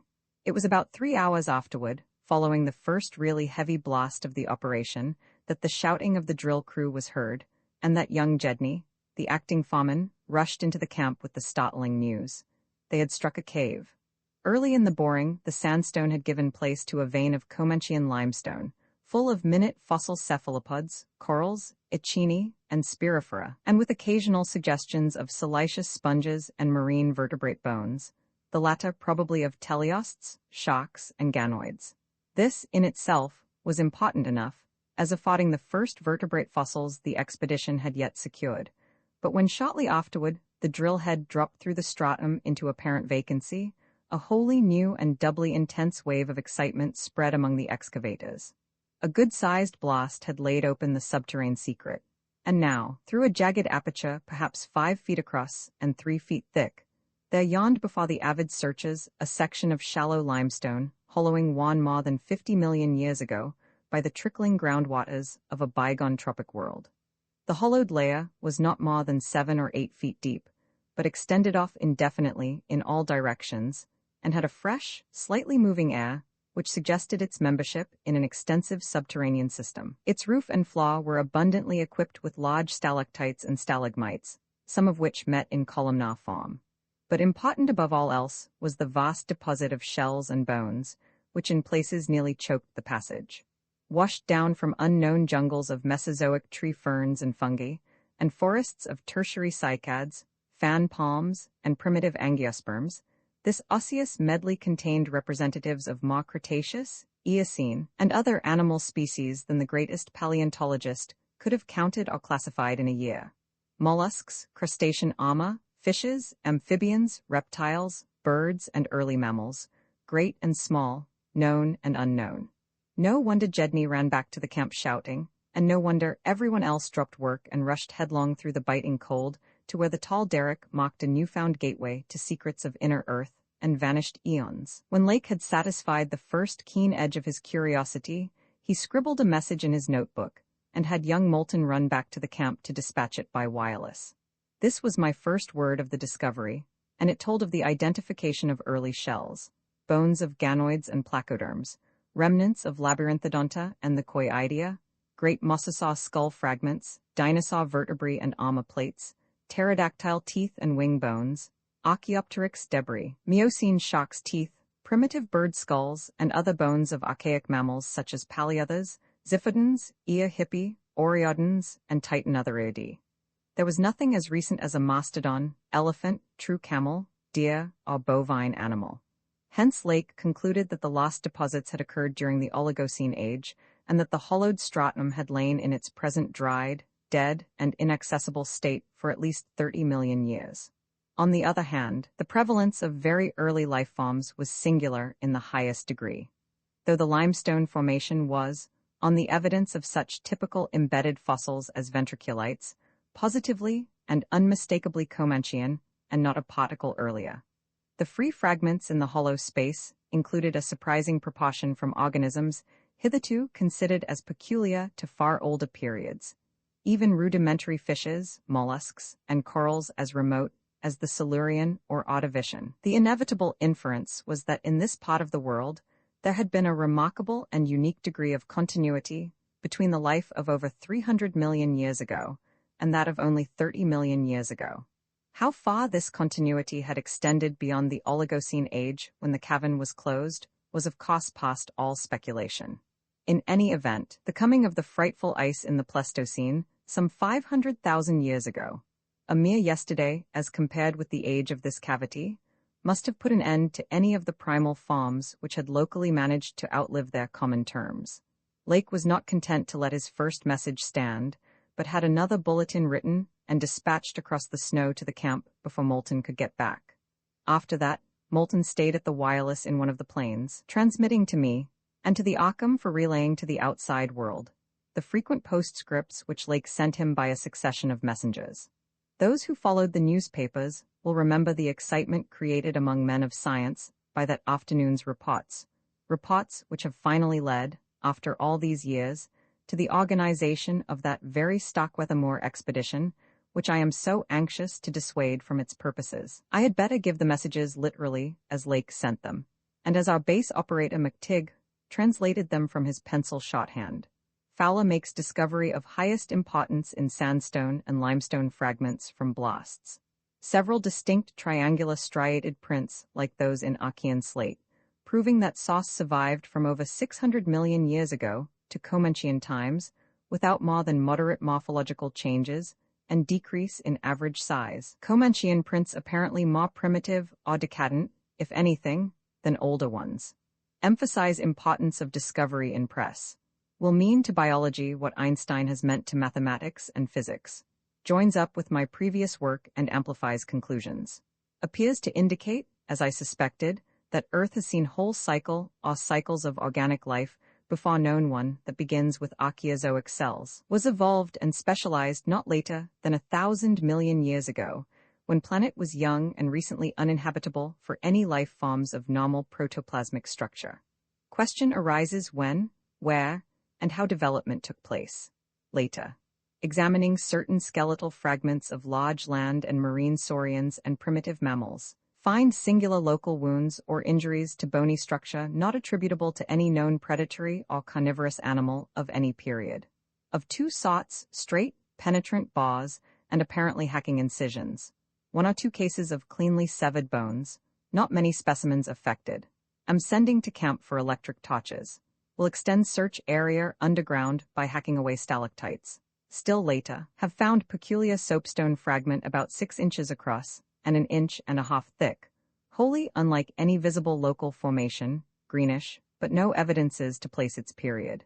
Has curious smoothness and regularity, shaped like 5-pointed star with tips broken off, and signs of other cleavage at inward angles and in center of surface.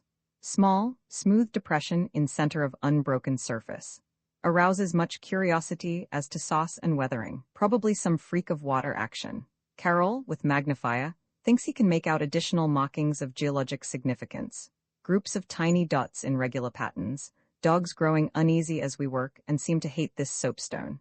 Must see if it has any peculiar odor. We'll report again when Mills gets back with light and we start on underground area. 10:15 p.m. Important discovery. Orendorff and Watkins, working underground at 9:45 with light, found monstrous barrel-shaped fossil of wholly unknown nature, probably vegetable, unless overgrown specimen of unknown marine radiata. Tissue evidently preserved by mineral salts. Tough as leather, but astonishing flexibility retained in places. Marks of broken-off parts at ends and around sides. 6 feet end to end, 3 5/10 feet central diameter, tapering to 1 foot at each end, like a barrel with 5 bulging ridges in place of staves. Lateral breakages, as of thinnish stalks, are at equator in middle of these ridges. In furrows between ridges are curious growths, combs or wings that fold up and spread out like fans, all greatly damaged but one, which gives almost 7-foot wing spread.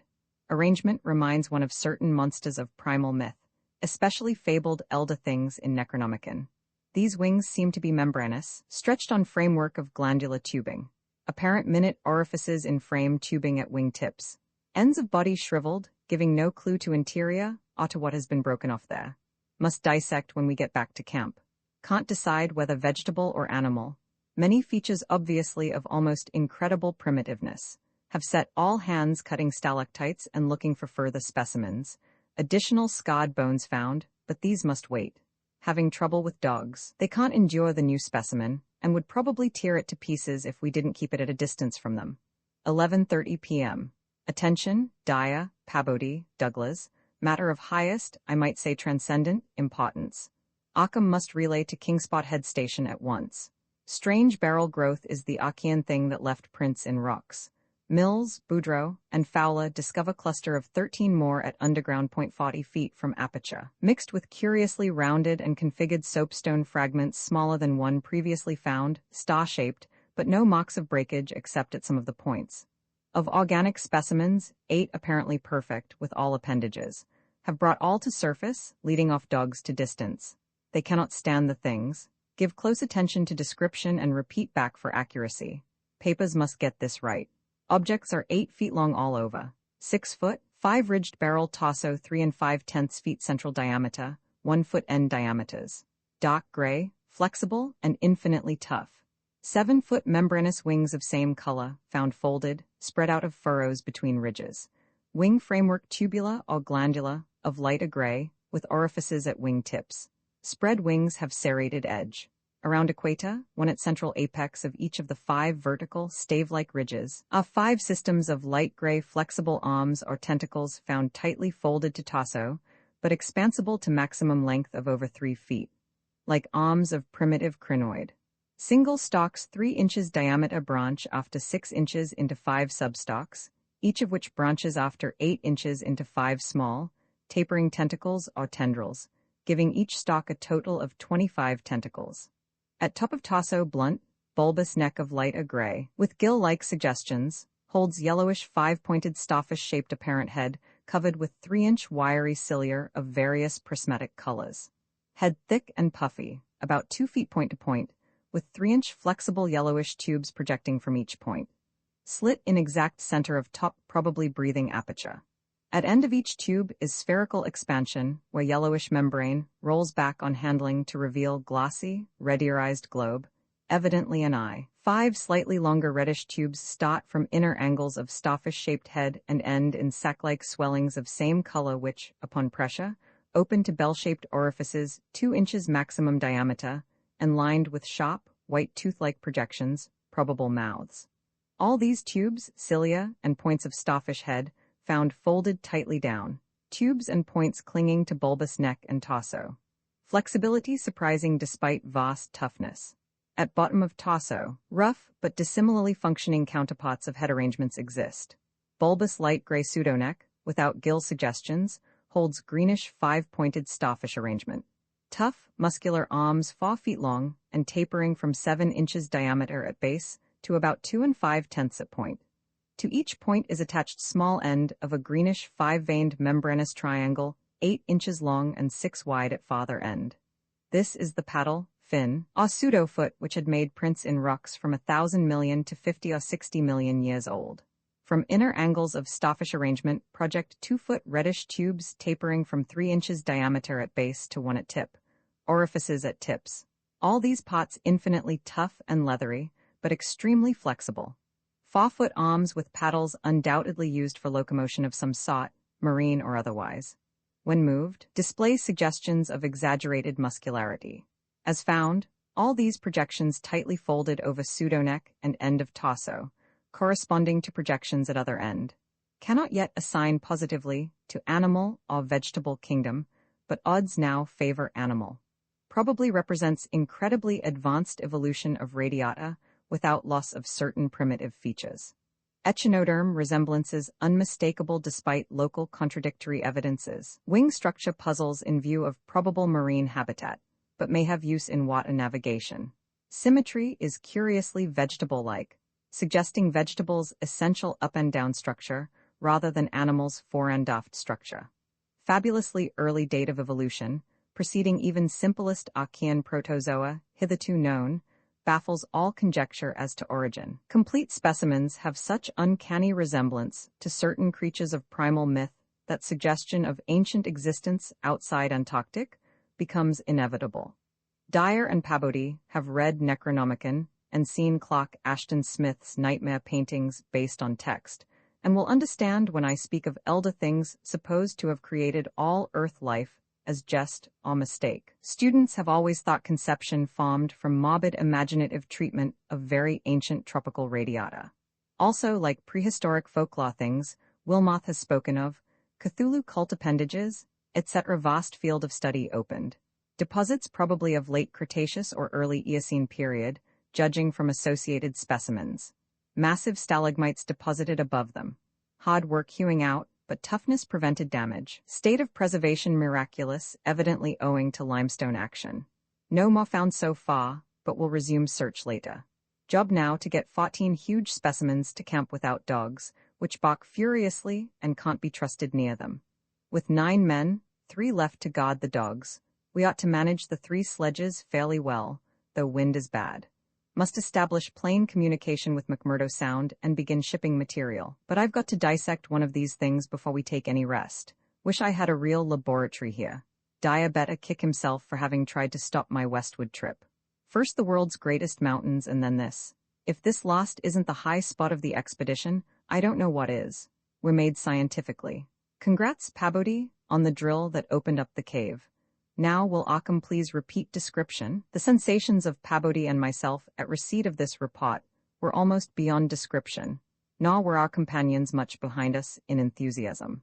McTigg, who had hastily translated a few high spots as they came from the droning receiving set, wrote out the entire message from his shorthand version as soon as Lake's operator signed off. All appreciated the epoch-making significance of the discovery, and I sent Lake congratulations as soon as the Occam's operator had repeated back the descriptive parts as requested, and my example was followed by Sherman from his station at the McMurdo Sound Supply Cache, as well as by Captain Douglas of the Occam. Later, as head of the expedition, I added some remarks to be relayed through the Occam to the outside world. Of course, rest was an absurd thought amidst this excitement, and my only wish was to get to Lake's camp as quickly as I could. It disappointed me when he sent word that a rising mountain gale made early aerial travel impossible, but within an hour and a half interest again rose to banish disappointment. Lake, sending more messages, told of the completely successful transportation of the 14 great specimens to the camp. It had been a hard pull, for the things were surprisingly heavy, but 9 men had accomplished it very neatly. Now some of the party were hurriedly building a snow corral at a safe distance from the camp, to which the dogs could be brought for greater convenience in feeding. The specimens were laid out on the hard snow near the camp, save for one on which Lake was making crude attempts at dissection. This dissection seemed to be a greater task than had been expected, for, despite the heat of a gasoline stove, in the newly raised laboratory tent, the deceptively flexible tissues of the chosen specimen, a powerful and intact one, lost nothing of their more than leathery toughness.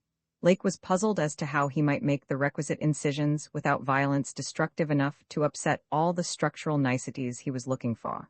He had, it is true, 7 more perfect specimens, but these were too few to use up recklessly, unless the cave might later yield an unlimited supply. Accordingly, he removed the specimen and dragged in one which, though having remnants of the stoffish arrangements at both ends, was badly crushed and partly disrupted along one of the great torso furrows. Results, quickly reported over the wireless, were baffling and provocative indeed. Nothing like delicacy or accuracy was possible with instruments hardly able to cut the anomalous tissue, but the little that was achieved left us all awed and bewildered. Existing biology would have to be wholly revised, for this thing was no product of any cell growth science knows about. There had been scarcely any mineral replacement, and despite an age of perhaps 40 million years, the internal organs were wholly intact. The leathery, undeteriorative, and almost indestructible quality was an inherent attribute of the thing's form of organization, and pertained to some Paleocene cycle of invertebrate evolution utterly beyond our powers of speculation. At first all that Lake found was dry, but as the heated tent produced its thawing effect, organic moisture of pungent and offensive odor was encountered toward the thing's uninjured side. It was not blood, but a thick, dark green fluid apparently answering the same purpose. By the time Lake reached this stage, all 37 dogs had been brought to the still uncompleted corral near the camp, and even at that distance set up a savage barking and show of restlessness at the acrid, diffusive smell. Far from helping to place the strange entity, this provisional dissection merely deepened its mystery. All guesses about its external members had been correct, and on the evidence of these one could hardly hesitate to call the thing animal, but internal inspection brought up so many vegetable evidences that Lake was left hopelessly at sea. It had digestion and circulation, and eliminated waste matter through the reddish tubes of its stoffish-shaped base. Cursorily, one would say that its respiratory apparatus handled oxygen rather than carbon dioxide, and there were odd evidences of air storage chambers and methods of shifting respiration from the external orifice to at least 2 other fully developed breathing systems, gills and paws. Clearly, it was amphibian and probably adapted to long airless hibernation periods as well. Vocal organs seemed present in connection with the main respiratory system, but they presented anomalies beyond immediate solution. Articulate speech, in the sense of syllable utterance, seemed barely conceivable, but musical piping notes covering a wide range were highly probable. The muscular system was almost preternaturally developed. The nervous system was so complex and highly developed as to leave Lake aghast. Though excessively primitive and archaic in some respects, the thing had a set of ganglia centers and connectives arguing the very extremes of specialized development. Its 5-lobed brain was surprisingly advanced, and there were signs of a sensory equipment, served in part through the wiry cilia of the head, involving factors alien to any other terrestrial organism. Probably it had more than 5 senses, so that its habits could not be predicted from any existing analogy. It must, Lake thought, have been a creature of keen sensitiveness and delicately differentiated functions in its primal world, much like the ants and bees of today. It reproduced like the vegetable cryptogams, especially the pteridophyta, having spot cases at the tips of the wings and evidently developing from a thallus or prothallus. But to give it a name at this stage was mere folly. It looked like a radiate, but was clearly something more. It was partly vegetable, but had 3/4 of the essentials of animal structure. That it was marine in origin, its symmetrical contour and certain other attributes clearly indicated, yet one could not be exact as to the limit of its later adaptations. The wings, after all, held a persistent suggestion of the aerial. How it could have undergone its tremendously complex evolution on a newborn Earth in time to leave prints in Archean rocks was so far beyond conception as to make Lake whimsically recall the primal myths about great old ones who filtered down from the stars and concocted Earth life as a joke or mistake, and the wild tales of Cosmic Hill, things from outside told by a folklorist colleague in Miskatonic's English department. Naturally, he considered the possibility of the Precambrian prints having been made by a less evolved ancestor of the present specimens, but quickly rejected this too facile theory upon considering the advanced structural qualities of the older fossils. If anything, the later contours showed decadence rather than higher evolution. The size of the pseudofeet had decreased, and the whole morphology seemed coarsened and simplified. Moreover, the nerves and organs, just examined, held singular suggestions of retrogression from forms still more complex. Atrophied and vestigial parts were surprisingly prevalent. Altogether, little could be said to have been solved, and Lake fell back on mythology for a provisional name, jocosely dubbing his finds the Elder Ones. At about 2:30 a.m., having decided to postpone further work and get a little rest, he covered the dissected organism with a tarpaulin, emerged from the laboratory tent, and studied the intact specimens with renewed interest. The ceaseless Antarctic sun had begun to limber up their tissues a trifle, so that the head points and tubes of 2 or 3 showed signs of unfolding. But Lake did not believe there was any danger of immediate decomposition in the almost sub-zero air. He did, however, move all the undissected specimens closer together and throw a spare tent over them in order to keep off the direct solar rays. That would also help to keep their possible scent away from the dogs, whose hostile unrest was really becoming a problem, even at their substantial distance and behind the higher and higher snow walls, which an increased quota of the men were hastening to raise around their quarters. He had to weight down the corners of the tent cloth with heavy blocks of snow to hold it in place amidst the rising gale, for the Titan Mountains seemed about to deliver some gravely severe blasts. Early apprehensions about sudden Antarctic winds were revived, and under Atwood's supervision precautions were taken to bank the tents, new dog corral, and crude aeroplane shelters with snow on the mountainwood side.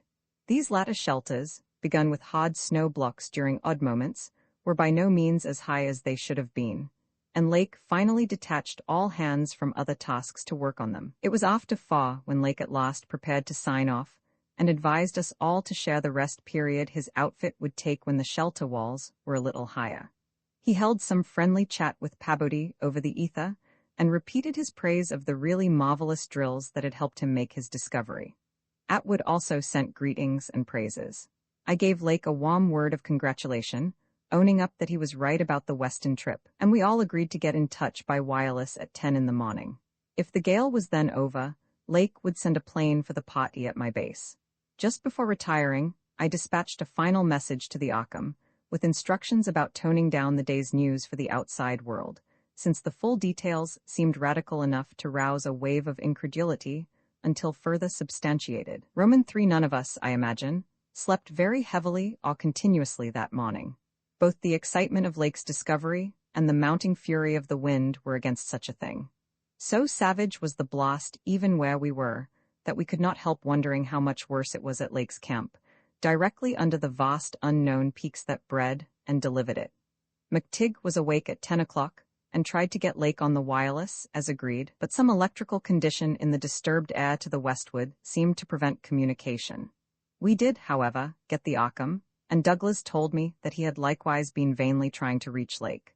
He had not known about the wind, for very little was blowing at McMurdo Sound, despite its persistent rage where we were.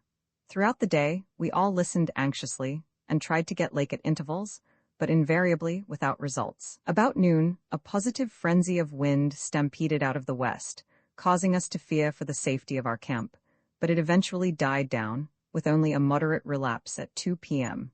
After 3 o'clock, it was very quiet, and we redoubled our efforts to get Lake.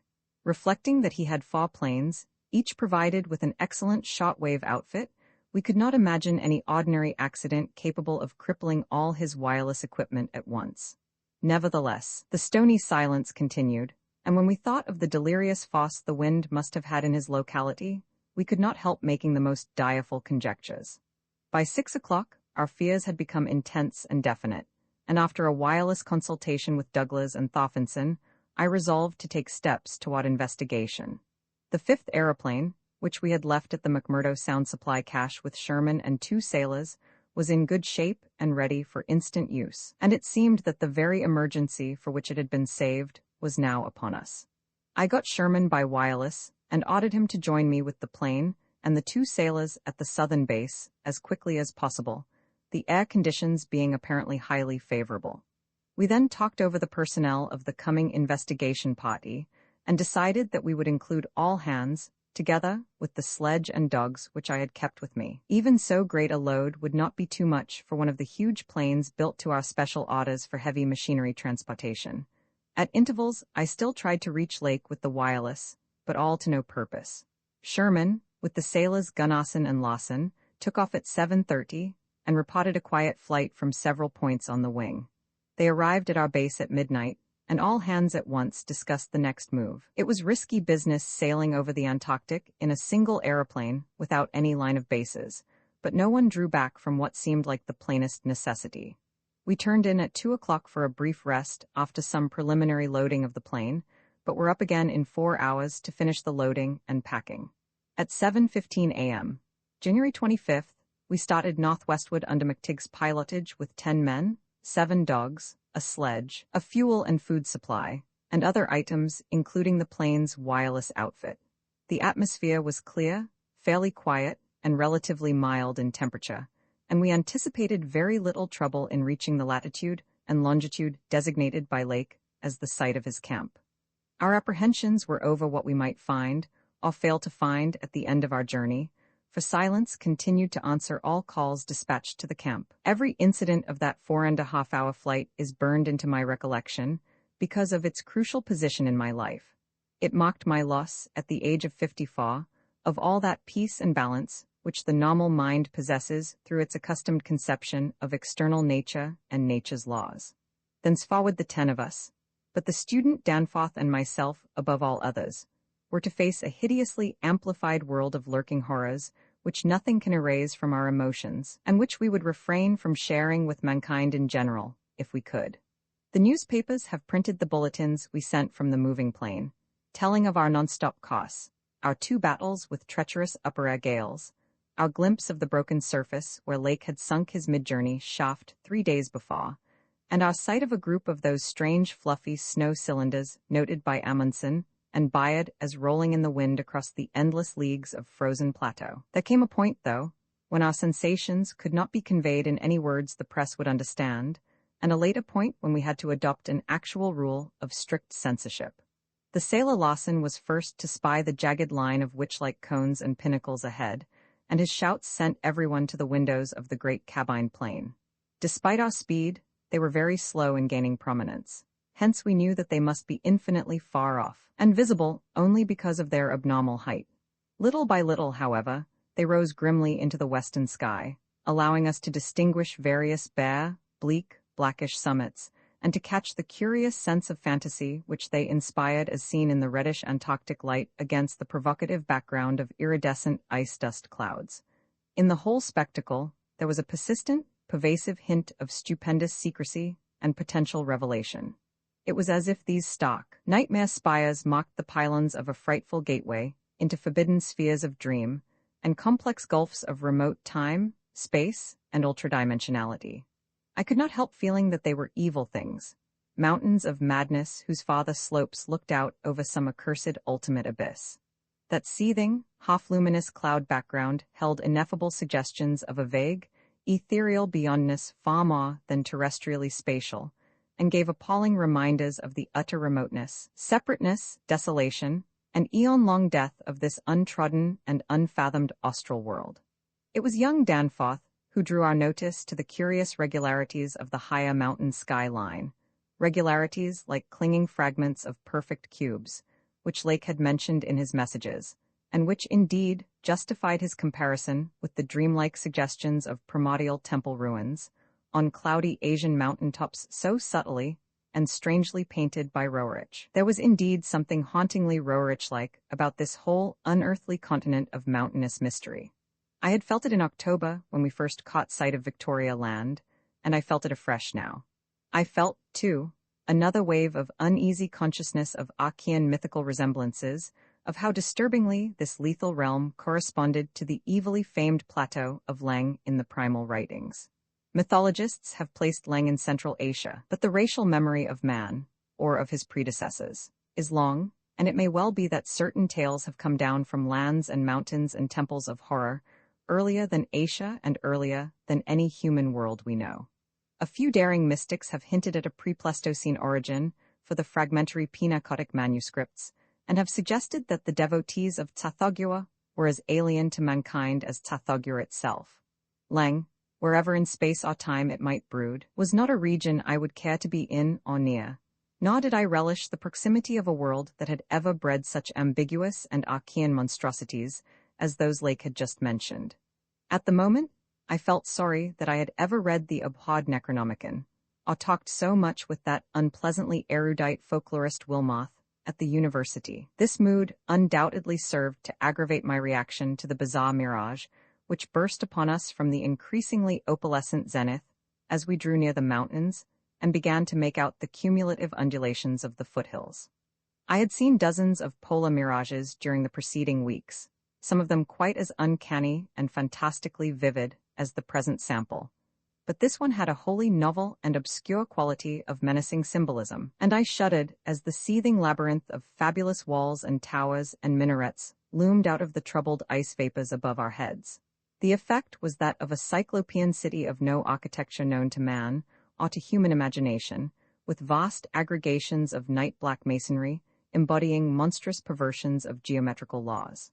There were truncated cones, sometimes terraced or fluted, surmounted by tall cylindrical shafts here and there bulbously enlarged and often capped with tiers of thinnish scalloped discs, and strange, beetling, table-like constructions suggesting piles of multitudinous rectangular slabs or circular plates or five-pointed stars, with each one overlapping the one beneath.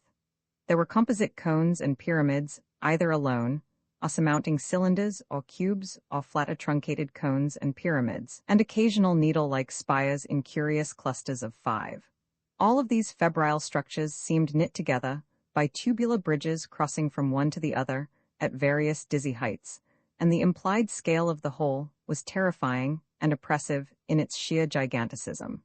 The general type of mirage was not unlike some of the wilder forms observed and drawn by the Arctic whaler Scoresby in 1820, but at this time and place, with those dark, unknown mountain peaks soaring stupendously ahead, that anomalous elder-world discovery in our minds, and the pall of probable disaster enveloping the greater part of our expedition, we all seemed to find in it a taint of latent malignity and infinitely evil potent. I was glad when the mirage began to break up, though in the process, the various nightmare turrets and cones assumed distorted, temporary forms of even vaster hideousness. As the whole illusion dissolved to churning opalescence, we began to look earthward again, and saw that our journey's end was not far off. The unknown mountains ahead rose dizzily up like a fearsome rampart of giants, their curious regularities showing with startling clearness even without a field glass. We were over the lowest foothills now, and could see amidst the snow, ice, and bare patches of their main plateau a couple of darkish spots which we took to be Lake's camp and boring. The higher foothills shot up between 5 and 6 miles away, forming a range almost distinct from the terrifying line of more than Himalayan peaks beyond them.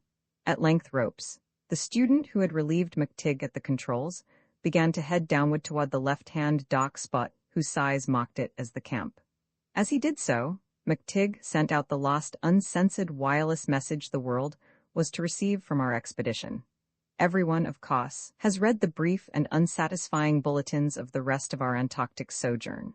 Some hours after our landing, we sent a guarded report of the tragedy we found, and reluctantly announced the wiping out of the whole lake party by the frightful wind of the preceding day, or of the night before that. There were 11 known dead. Young Jedney was missing. People pardoned our hazy lack of details through realization of the shock the sad event must have caused us, and believed us when we explained that the mangling action of the wind had rendered all 11 bodies unsuitable for transportation outside. Indeed, I flatter myself that even in the midst of our distress, utter bewilderment, and soul-clutching horror, we scarcely went beyond the truth in any specific instance. The tremendous significance lies in what we dared not tell. What I would not tell now, but for the need of warning others off from nameless terrors. It is a fact that the wind had wrought dreadful havoc. Whether all could have lived through it, even without the other thing, is gravely open to doubt. The storm, with its fury of madly driven ice particles, must have been beyond anything our expedition had encountered before. One aeroplane shelter, all, it seems, had been left in a far too flimsy and inadequate state, was nearly pulverized, and the derrick at the distant boring was entirely shaken to pieces. The exposed metal of the grounded planes and drilling machinery was bruised into a high polish, and 2 of the small tents were flattened despite their snow banking. Wooden surfaces left out in the blast were pitted and denuded of paint, and all signs of tracks in the snow were completely obliterated. It is also true that we found none of the Archean biological objects in a condition to take outside as a whole. We did gather some minerals from a vast, tumbled pile, including several of the greenish soapstone fragments whose odd, 5-pointed rounding and faint patterns of grouped dots caused so many doubtful comparisons, and some fossil bones, among which were the most typical of the curiously injured specimens. None of the dogs survived, their hurriedly built snow enclosure near the camp being almost wholly destroyed. The wind may have done that, though the greater breakage, on the side next to the camp, which was not the windward one, suggests an outward leap or break of the frantic beasts themselves. All 3 sledges were gone, and we have tried to explain that the wind may have blown them off into the unknown. The drill and ice-melting machinery at the boring were too badly damaged to warrant salvage, so we used them to choke up that subtly disturbing gateway to the past which Lake had blasted. We likewise left at the camp the 2 most shaken up of the planes, since our surviving party had only 4 real pilots, Sherman, Danforth, McTigg, and Ropes in all, with Danforth in a poor nervous shape to navigate. We brought back all the books, scientific equipment, and other incidentals we could find, though much was rather unaccountably blown away. Spare tents and furs were either missing or badly out of condition. It was approximately 4 p.m., after wide plain cruising had forced us to give Jedney up for lost, that we sent our guarded message to the Arkham for relaying, and I think we did well to keep it as calm and non-committal as we succeeded in doing. The most we said about agitation concerned our dogs, whose frantic uneasiness near the biological specimens was to be expected from poor Lake's accounts. We did not mention, I think, the display of the same uneasiness when sniffing around the queer greenish soapstones and certain other objects in the disordered region. Objects including scientific instruments, aeroplanes, and machinery, both at the camp and at the boring, whose parts had been loosened, moved, or otherwise tampered with by winds that must have harbored singular curiosity and investigativeness. About the 14 biological specimens, we were pardonably indefinite. We said that the only ones we discovered were damaged, but that enough was left of them to prove Lake's description wholly and impressively accurate. It was hard work keeping our personal emotions out of this matter, and we did not mention numbers or say exactly how we had found those which we did find. We had by that time agreed not to transmit anything suggesting madness on the part of Lake's men, and it surely looked like madness to find 6 imperfect monstrosities, carefully buried upright in 9-foot snow graves, under 5-pointed mounds, punched over with groups of dots in patterns exactly like those on the queer greenish soapstones dug up from Mesozoic or Tertiary times. The 8 perfect specimens mentioned by Lake seem to have been completely blown away. We were careful, too, about the public's general peace of mind, hence Danforth and I said little about that frightful trip over the mountains the next day. It was the fact that only a radically lightened plane could possibly cross a range of such height, which mercifully limited that scouting tour to the two of us. On our return at 1 a.m., Danforth was close to hysterics, but kept an admirably stiff upper lip. It took no persuasion to make him promise not to show our sketches and the other things we brought away in our pockets, not to say anything more to the others than what we had agreed to relay outside, and to hide our camera films for private development later on. So that part of my present story will be as new to Pabodie, McTigg, Ropes, Sherman, and the rest as it will be to the world in general. Indeed, Danforth is closer-mouthed than I, for he saw, or thinks he saw, one thing he will not tell even me.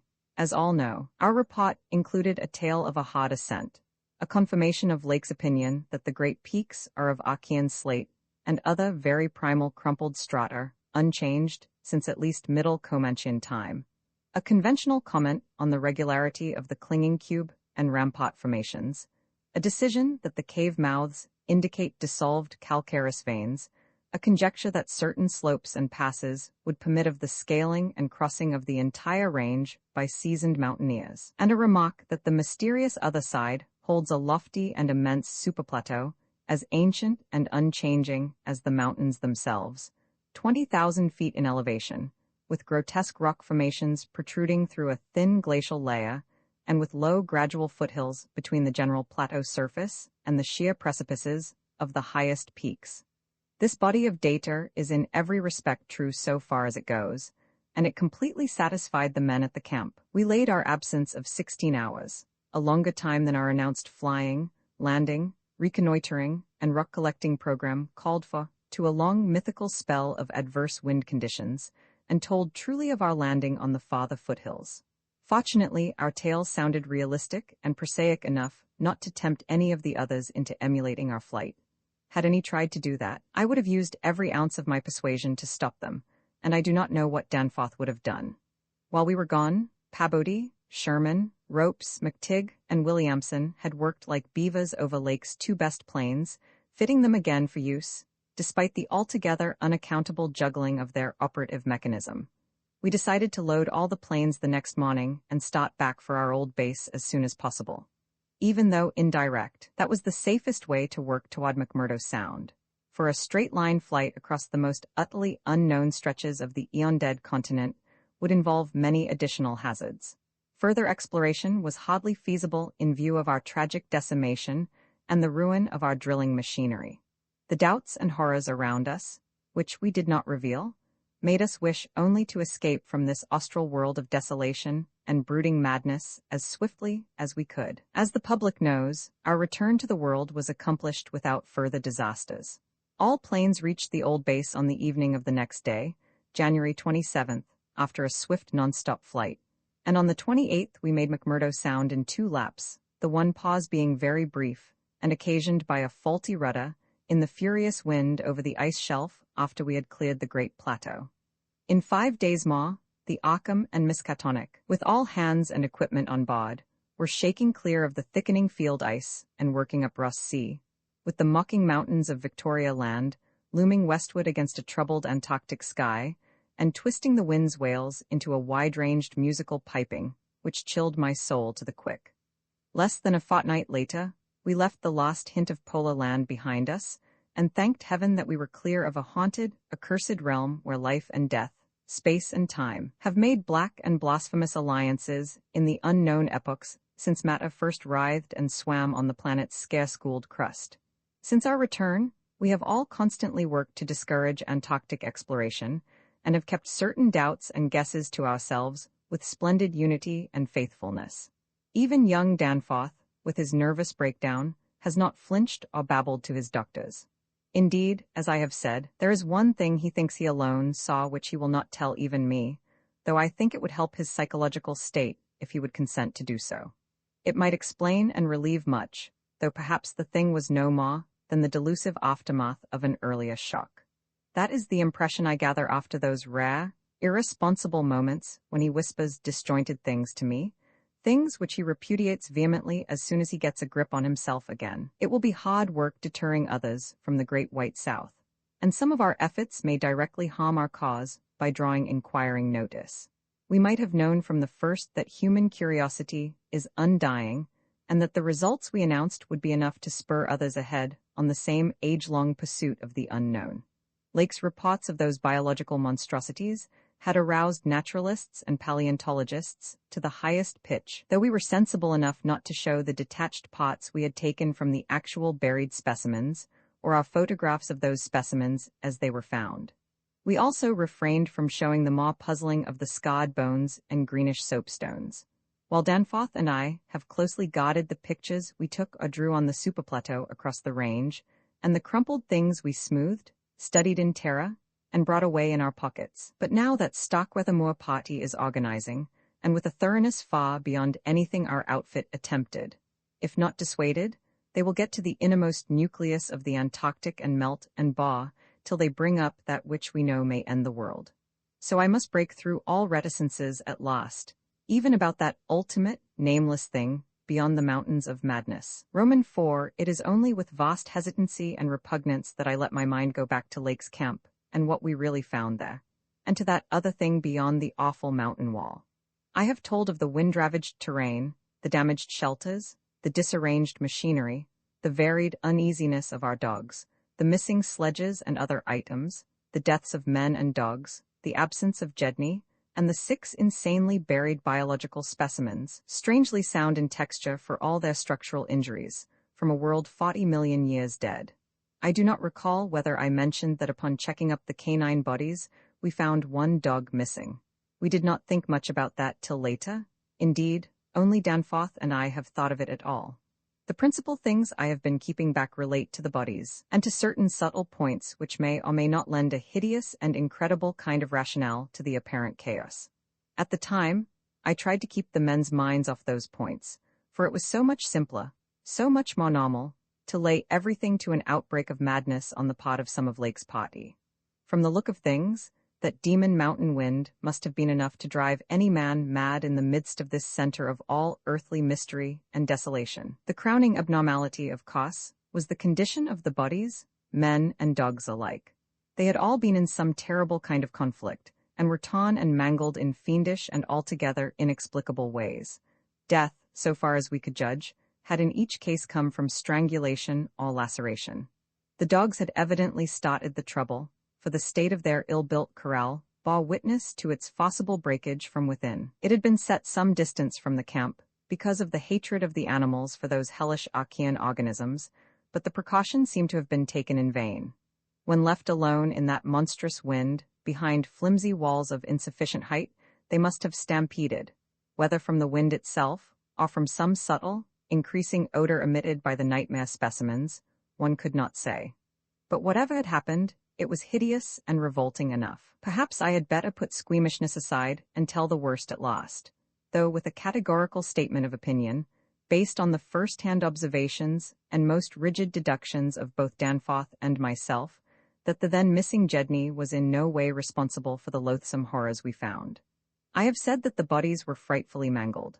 Now, I must add that some were incised and subtracted from in the most curious, cold-blooded, and inhuman fashion. It was the same with dogs and men. All the healthier, fatter bodies, quadrupedal or bipedal, had had their most solid masses of tissue cut out and removed, as by a careful butcher. And around them was a strange sprinkling of salt, taken from the ravaged provision chests on the plains, which conjured up the most horrible associations. The thing had occurred in one of the crude aeroplane shelters from which the plane had been dragged out, and subsequent winds had effaced all tracks which could have supplied any plausible theory. Scattered bits of clothing, roughly slashed from the human incision subjects, hinted no clues.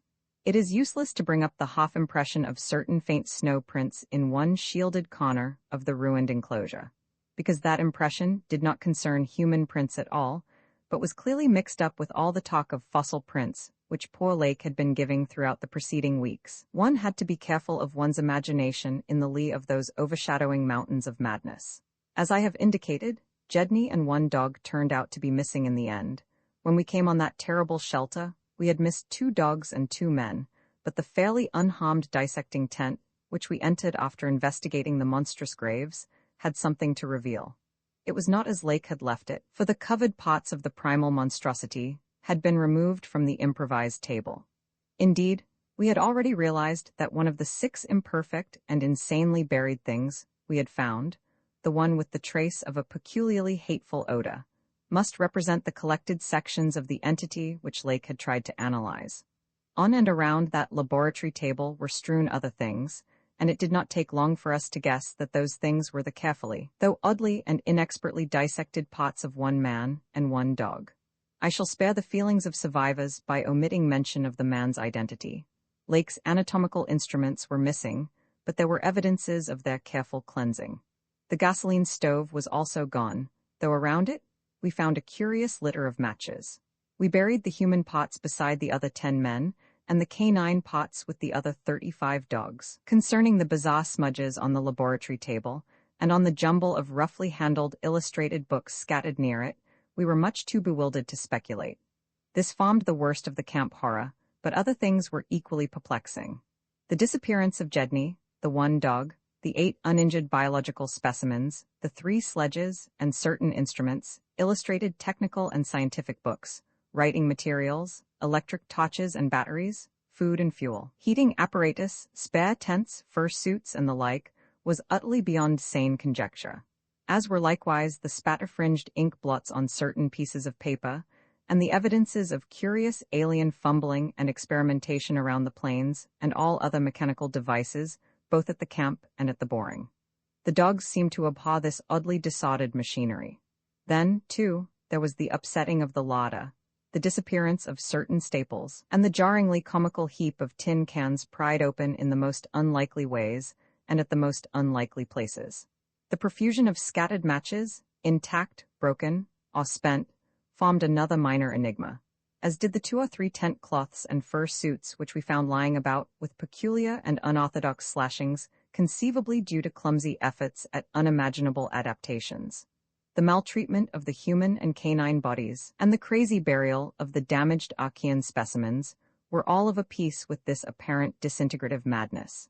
In view of just such an eventuality as the present one, we carefully photographed all the main evidences of insane disorder at the camp, and shall use the prints to buttress our pleas against the departure of the proposed Starkweather Moor expedition. Our first act after finding the bodies in the shelter was to photograph and open the row of insane graves with the 5-pointed snow mounds. We could not help noticing the resemblance of these monstrous mounds, with their clusters of grouped dots, to poor Lake's descriptions of the strange greenish soapstones, and when we came on some of the soapstones themselves in the great mineral pile, we found the likeness very close indeed. The whole general formation, it must be made clear, seemed abominably suggestive of the starfish head of the Archean entities, and we agreed that the suggestion must have worked potently upon the sensitized minds of Lake's overwrought party. For madness, centering in Jedney as the only possible surviving agent, was the explanation spontaneously adopted by everybody so far as spoken utterance was concerned, though I will not be so naive as to deny that each of us may have harbored wild guesses which sanity forbade him to formulate completely. Sherman, Pabodie, and McTigg made an exhaustive aeroplane cruise over all the surrounding territory in the afternoon, sweeping the horizon with field glasses in quest of Jedney and of the various missing things. But nothing came to light. The party reported that the Titan Barrier Range extended endlessly to right and left alike, without any diminution in height or essential structure. On some of the peaks, though, the regular cube and rampart formations were bolder and plainer, having doubly fantastic similitudes to Roerich-painted Asian hill ruins. The distribution of cryptical cave mouths on the black snow-denuded summits seemed roughly even as far as the range could be traced. In spite of all the prevailing horrors, we were left with enough sheer scientific zeal and adventurousness to wonder about the unknown realm beyond those mysterious mountains.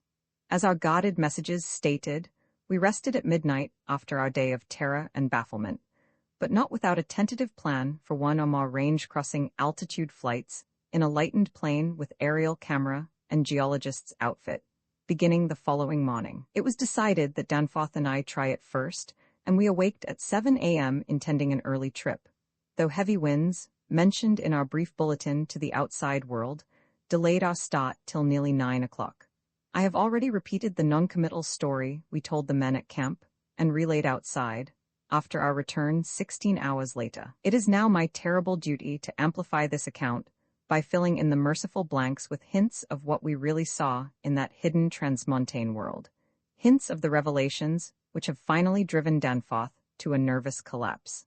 I wish he would add a really frank word about the thing which he thinks he alone saw, even though it was probably a nervous delusion, and which was perhaps the last straw that put him where he is, but he is firm against that. All I can do is to repeat his later disjointed whispers about what set him shrieking as the plane sawed back through the wind-touched mountain pass after that real and tangible shock which I shared. This will form my last word.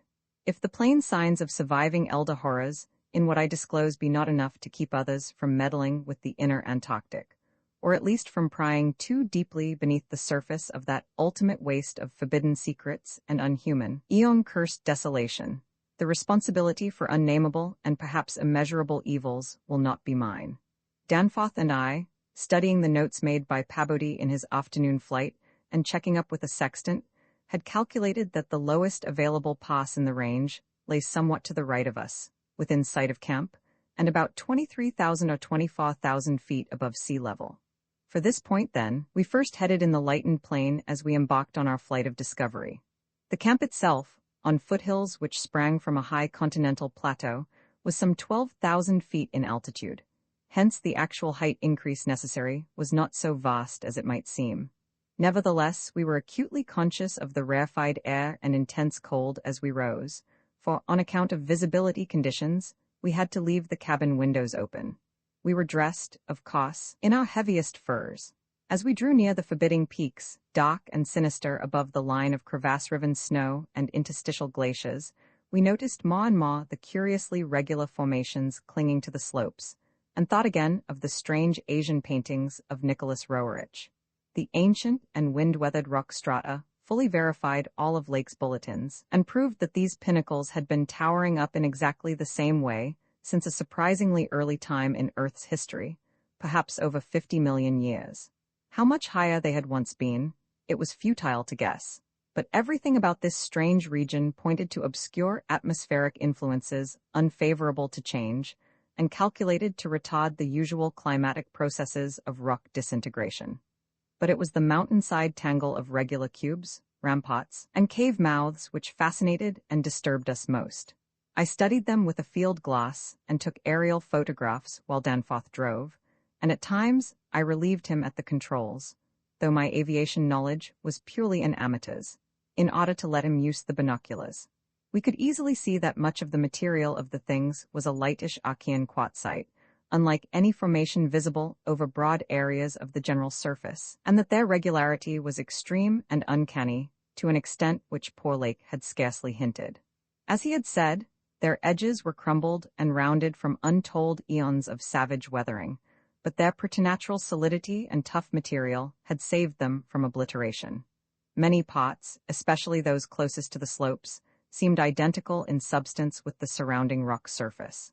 The whole arrangement looked like the ruins of Machu Picchu in the Andes, or the primal foundation walls of Kish as dug up by the Oxford Field Museum expedition in 1929, and both Danforth and I obtained that occasional impression of separate cyclopean blocks, which Lake had attributed to his flight companion Carol. How to account for such things in this place was frankly beyond me, and I felt queerly humbled as a geologist. Igneous formations often have strange regularities, like the famous Giant's Causeway in Ireland, but this stupendous range, despite Lake's original suspicion of smoking cones, was above all else non-volcanic in evident structure. The curious cave mouths, near which the odd formations seemed most abundant, presented another, albeit a lesser puzzle because of their regularity of outline. They were, as Lake's bulletin had said, often approximately square or semicircular, as if the natural orifices had been shaped to great asymmetry by some magic hand. Their numerousness and wide distribution were remarkable, and suggested that the whole region was honeycombed with tunnels dissolved out of limestone strata. Such glimpses as we secured did not extend far within the caverns, but we saw that they were apparently clear of stalactites and stalagmites. Outside, those parts of the mountain slopes adjoining the apertures seemed invariably smooth and regular, and Danforth thought that the slight cracks and pittings of the weathering tended toward unusual patterns. Filled as he was with the horrors and strangenesses discovered at the camp, he hinted that the pittings vaguely resembled those baffling groups of dots sprinkled over the primeval greenish soapstones, so hideously duplicated on the madly conceived snow mounds above those 6 buried monstrosities. We had risen gradually in flying over the higher foothills and along toward the relatively low pass we had selected. As we advanced, we occasionally looked down at the snow and ice of the land route, wondering whether we could have attempted the trip with the simpler equipment of earlier days. Somewhat to our surprise, we saw that the terrain was far from difficult as such things go, and that despite the crevices and other bad spots, it would not have been likely to deter the sledges of a Scott, a Shackleton, or an Amundsen.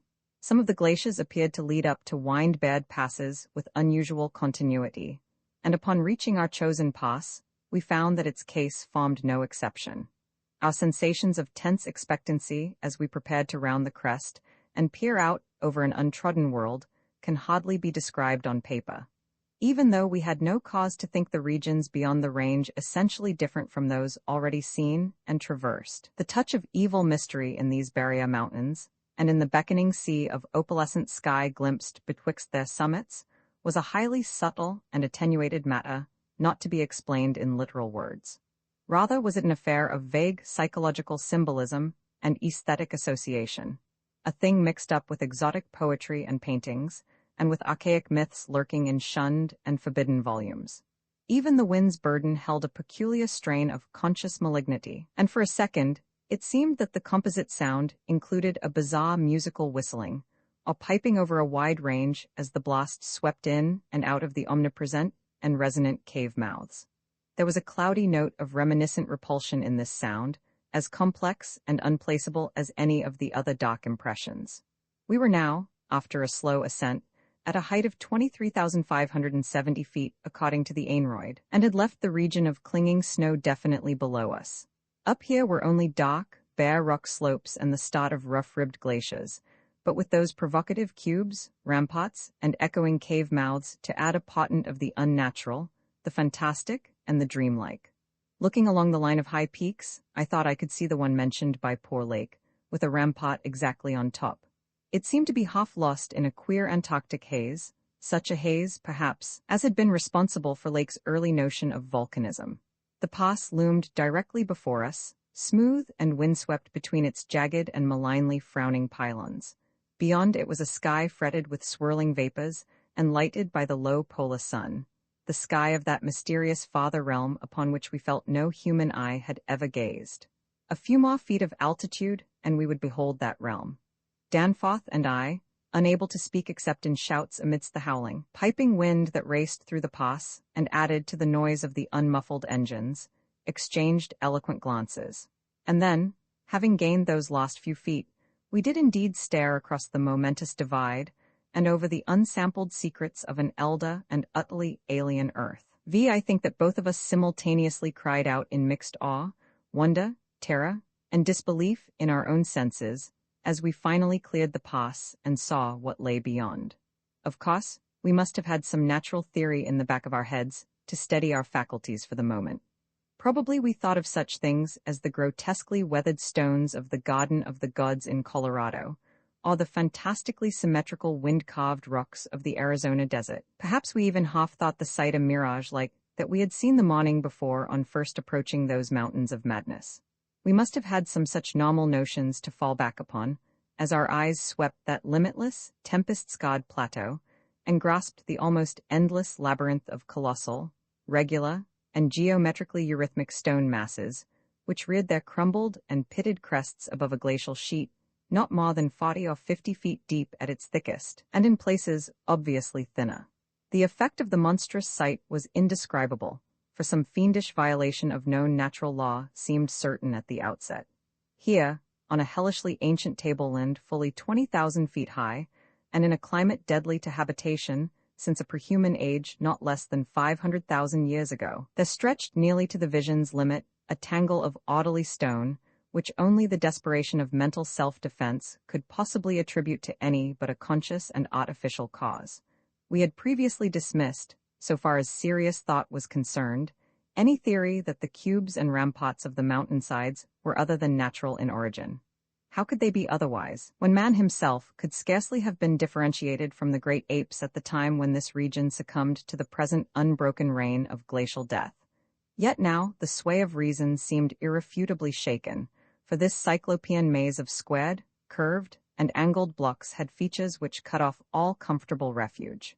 It was, very clearly, the blasphemous city of the mirage in stark, objective, and ineluctable reality. That damnable patent had had a material basis after all. There had been some horizontal stratum of ice dust in the upper air, and this shocking stone survival had projected its image across the mountains according to the simple laws of reflection. Of course, the phantom had been twisted and exaggerated, and had contained things which the real sauce did not contain. Yet now, as we saw that real sauce, we thought it even more hideous and menacing than its distant image. Only the incredible, unhuman massiveness of these vast stone towers and ramparts had saved the frightful thing from utter annihilation in the hundreds of thousands, perhaps millions, of years it had brooded there amidst the blasts of a bleak upland. Corona mundi, roof of the world. All sorts of fantastic phrases sprang to our lips as we looked dizzily down at the unbelievable spectacle. I thought again of the eldritch primal myths that had so persistently haunted me since my first sight of this dead Antarctic world. Of the demonic plateau of Leng, of the Maigo, or abominable snow men of the Himalayas, of the Pinacotic manuscripts with their prehuman implications, of the Cthulhu cult, of the Necronomicon, and of the Hyperborean legends of formless Tsathoggua and the worse-than-formless star spawn associated with that semi-entity. For boundless miles in every direction, the thing stretched off with very little thinning. Indeed, as our eyes followed it to the right and left along the base of the low, gradual foothills, which separated it from the actual mountain rim, we decided that we could see no thinning at all except for an interruption at the left of the pass through which we had come. We had merely struck, at random, a limited part of something of incalculable extent. The foothills were more sparsely sprinkled with grotesque stone structures, linking the terrible city to the already familiar cubes and ramparts which evidently formed its mountain outposts. These latter, as well as the queer cave mouths, were as thick on the inner as on the outer sides of the mountains. The nameless stone labyrinth consisted, for the most part, of walls from 10 to 150 feet in ice-clear height, and of a thickness varying from 5 to 10 feet. It was composed mostly of prodigious blocks of dark primordial slate, schist, and sandstone, blocks in many cases as large as 4 times 6 times 8 feet, though in several places it seemed to be carved out of a solid, uneven bedrock of Precambrian slate. The buildings were far from equal in size, there being innumerable honeycomb arrangements of enormous extent as well as smaller separate structures. The general shape of these things tended to be conical, pyramidal, or terraced, though there were many perfect cylinders, perfect cubes, clusters of cubes, and other rectangular forms, and a peculiar sprinkling of angled edifices whose 5-pointed ground plan roughly suggested modern fortifications. The builders had made constant and expert use of the principle of the arch, and domes had probably existed in the city's heyday. The whole tangle was monstrously weathered, and the glacial surface from where the towers projected was strewn with fallen blocks and immemorial debris. Where the glaciation was transparent, we could see the lower parts of the gigantic piles, and we noticed the ice-preserved stone bridges which connected the different towers at varying distances above the ground. On the exposed walls, we could detect the scarred places where other and higher bridges of the same sort had existed. Closer inspection revealed countless largish windows, some of which were closed with shutters of a petrified material, originally wood, though most gaped open in a sinister and menacing fashion. Many of the ruins, of course, were roofless, and with uneven though wind-rounded upper edges, whilst others, of a more sharply conical or pyramidal model, or else protected by higher surrounding structures, preserved intact outlines despite the omnipresent crumbling and pitting. With the field glass, we could barely make out what seemed to be sculptural decorations in horizontal bands, decorations including those curious groups of dots whose presence on the ancient soapstones now assumed a vastly larger significance. In many places, the buildings were totally ruined, and the ice sheet deeply riven from various geologic causes. In other places, the stonework was worn down to the very level of the glaciation. one broad swath, extending from the plateau's interior to a cleft in the foothills about a mile to the left of the pass we had traversed, was wholly free from buildings. It probably represented, we concluded, the course of some great river which in tertiary times, millions of years ago, had pawed through the city and into some prodigious subterranean abyss of the Great Barrier Range. Certainly, this was above all a region of caves, gulfs, and underground secrets beyond human penetration. Looking back to our sensations, and recalling our dazedness at viewing this monstrous survival from eons we had thought prehuman, I can only wonder that we preserved the semblance of equilibrium which we did. Of course, we knew that something, chronology, scientific theory, or our own consciousness, was woefully awry. Yet we kept enough poise to guide the plane, observe many things quite minutely, and take a careful series of photographs, which may yet serve both us and the world in good stead. In my case, ingrained scientific habit may have helped, for above all my bewilderment and sense of menace there burned a dominant curiosity to fathom more of this age-old secret, to know what sort of beings had built and lived in this incalculably gigantic place, and what relation to the general world of its time, or of other times so unique, a concentration of life could have had. For this place could be no ordinary city. It must have formed the primary nucleus and center of some archaic and unbelievable chapter of Earth's history, whose outward ramifications, recalled only dimly in the most obscure and distorted myths, had vanished utterly amidst the chaos of Terran convulsions long before any human race we know had shambled out of apedom. Here sprawled a Paleogean megalopolis, compared with which the fabled Atlantis and Lemuria, Camorium and Usildarum, and Olatha in the land of Lomer, are recent things of today, not even of yesterday. A megalopolis ranking with such whispered prehuman blasphemies as Valusia, Alaye, Ib in the land of Emna, and the nameless city of Arabia Deserta. As we flew above that tangle of stark Titan towers, my imagination sometimes escaped all bounds and roved aimlessly in realms of fantastic associations, even weaving links betwixt this lost world and some of my own wildest dreams concerning the mad horror at the camp. The plane's fuel tank, in the interest of greater lightness, had been only partly filled, hence we now had to exert caution in our explorations. Even so, however, we covered an enormous extent of ground, or rather, air, after swooping down to a level where the wind became virtually negligible. There seemed to be no limit to the mountain range, or to the length of the frightful stone city which bordered its inner foothills. 50 miles of flight in each direction showed no major change in the labyrinth of rock and masonry that clawed up copse-like through the eternal ice. There were, though, some highly absorbing diversifications, such as the carvings on the canyon where that broad river had once pierced the foothills and approached its sinking place in the Great Range. The headlands at the stream's entrance had been boldly carved into cyclopean pylons, and something about the ridgy, barrel-shaped designs stirred up oddly vague, hateful, and confusing semi-remembrances in both Danforth and me. We also came upon several star-shaped open spaces, evidently public squares, and noted various undulations in the terrain. Where a sharp hill rose, it was generally hollowed out into some sort of rambling stone edifice, but there were at least 2 exceptions. Of these latter, one was too badly weathered to disclose what had been on the jutting eminence, while the other still bore a fantastic conical monument carved out of the solid rock, and roughly resembling such things as the well-known snake tomb in the ancient valley of Petra. Flying inland from the mountains, we discovered that the city was not of infinite width, even though its length along the foothills seemed endless. After about 30 miles, the grotesque stone buildings began to thin out, and in 10 more miles, we came to an unbroken waste virtually without signs of sentient artifice.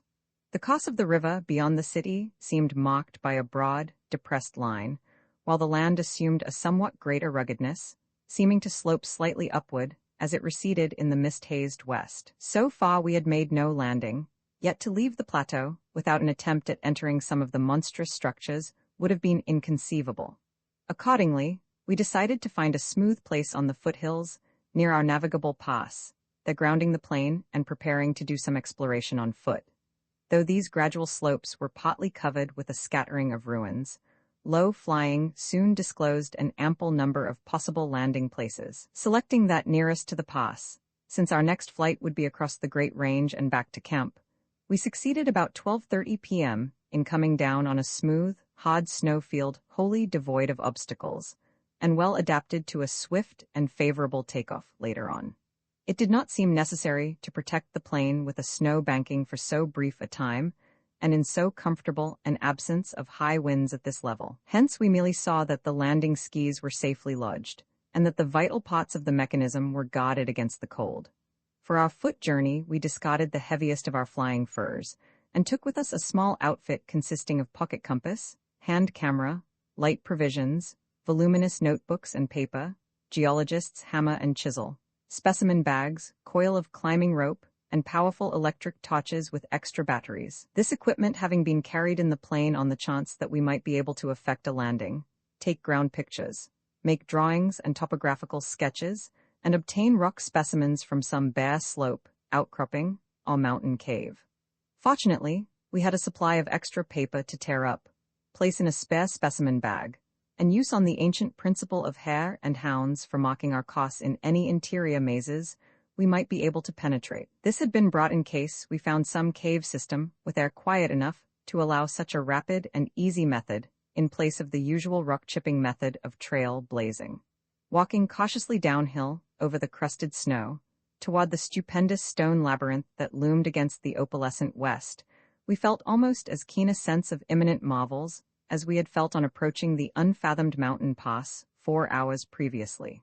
True, we had become visually familiar with the incredible secret concealed by the barrier peaks, yet the prospect of actually entering primordial walls reared by conscious beings perhaps millions of years ago, before any known race of men could have existed, was none the less awesome and potentially terrible in its implications of cosmic abnormality. Though the thinness of the air at this prodigious altitude made exertion somewhat more difficult than usual, both Danforth and I found ourselves bearing up very well, and felt equal to almost any task which might fall to our lot. It took only a few steps to bring us to a shapeless ruin worn level with the snow, while 10 or 15 rods farther on there was a huge, roofless rampart, still complete in its gigantic 5-pointed outline, and rising to an irregular height of 10 or 11 feet. For this latter we headed, and when at last we were actually able to touch its weathered cyclopean blocks, we felt that we had established an unprecedented and almost blasphemous link with forgotten eons normally closed to our species. This rampart, shaped like a star and perhaps 300 feet from point to point, was built of Jurassic sandstone blocks of irregular size, averaging 6 times 8 feet in surface. There was a row of arched loopholes or windows about 4 feet wide and 5 feet high, spaced quite symmetrically along the points of the star and at its inner angles, and with the bottoms about 4 feet from the glaciated surface. Looking through these, we could see that the masonry was fully 5 feet thick, that there were no partitions remaining within, and that there were traces of banded carvings or bas-reliefs on the interior walls, facts we had indeed guessed before, when flying low over this rampart and others like it. Though lower parts must have originally existed, all traces of such things were now wholly obscured by the deep layer of ice and snow at this point. We crawled through one of the windows and vainly tried to decipher the nearly effaced mural designs, but did not attempt to disturb the glaciated floor. Our orientation flights had indicated that many buildings in the city proper were less ice-choked, and that we might perhaps find wholly clear interiors leading down to the true ground level if we entered those structures still roofed at the top. Before we left the rampart, we photographed it carefully and studied its motless cyclopean masonry with complete bewilderment. We wished that Pabodie were present, for his engineering knowledge might have helped us guess how such titanic blocks could have been handled in that unbelievably remote age when the city and its outskirts were built up. The half-mile walk downhill to the actual city, with the upper wind shrieking vainly and savagely through the skyward peaks in the background, was something of which the smallest details will always remain engraved on my mind. Only in fantastic nightmares could any human beings, but Danforth and me, conceive such optical effects. Between us and the churning vapors of the west lay that monstrous tangle of dark stone towers, its outray and incredible forms impressing us afresh at every new angle of vision. It was a mirage in solid stone, and were it not for the photographs, I would still doubt that such a thing could be. The general type of masonry was identical with that of the rampart we had examined, but the extravagant shapes which this masonry took in its urban manifestations were past all description. Even the pictures illustrate only one or two phases of its endless variety, preternatural massiveness, and utterly alien exoticism. There were geometrical forms for which an Euclid could scarcely find a name, cones of all degrees of irregularity and truncation, terraces of every sort of provocative disproportion, shafts with odd bulbous enlargements, broken columns in curious groups, and five-pointed or five-ridged arrangements of mad grotesqueness. As we drew nearer, we could see beneath certain transparent pots of the ice sheet and detect some of the tubular stone bridges that connected the crazily sprinkled structures at various heights. Of orderly streets there seemed to be none, the only broad open swath being a mile to the left, where the ancient river had doubtless flowed through the town into the mountains. Our field glasses showed the external, horizontal bands of nearly effaced sculptures and dot groups to be very prevalent, and we could half imagine what the city must once have looked like, even though most of the roofs and tower tops had necessarily perished. As a whole, it had been a complex tangle of twisted lanes and alleys, all of them deep canyons, and some little better than tunnels because of the overhanging masonry or overarching bridges. Now, outspread below us, it loomed like a dream fantasy against a westward mist through whose northern end the low, reddish Antarctic sun of early afternoon was struggling to shine.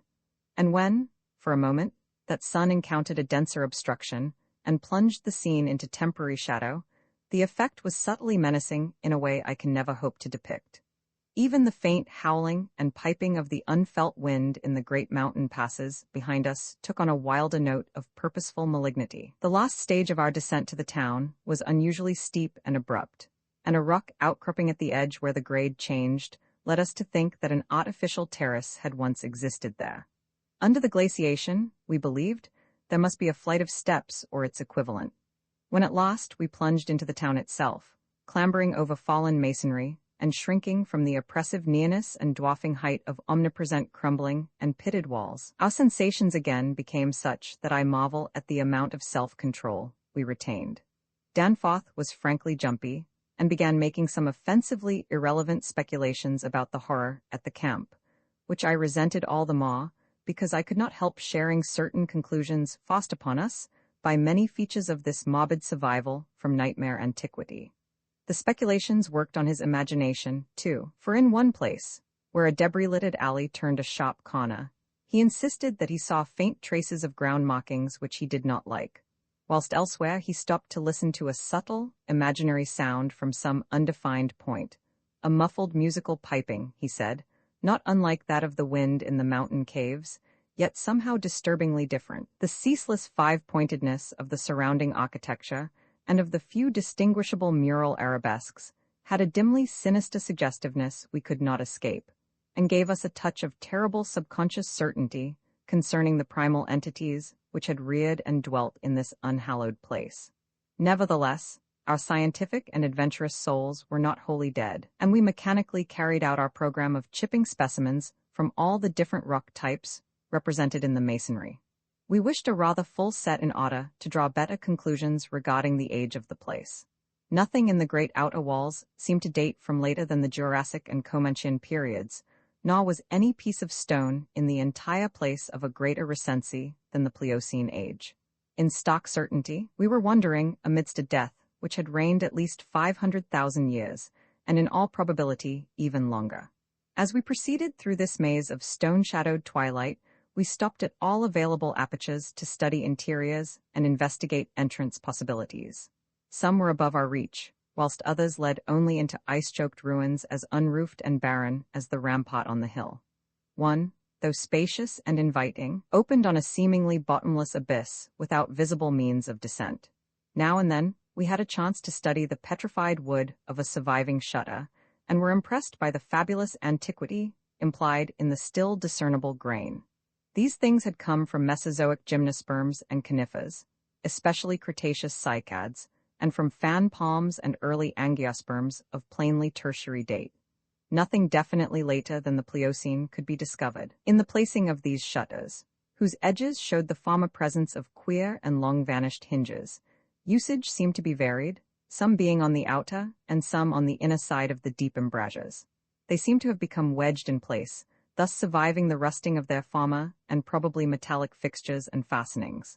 After a time, we came across a row of windows, in the bulges of a colossal five-edged cone of undamaged apex, which led into a vast, well-preserved room with stone flooring, but these were too high in the room to permit descent without a rope. We had a rope with us, but did not wish to bother with this 20-foot drop unless obliged to, especially in this thin plateau, where great demands were made upon the hot action.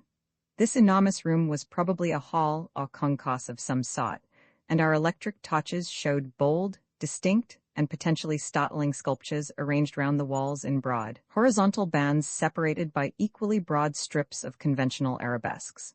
We took careful note of this spot, planning to enter here unless a more easily gained interior was encountered.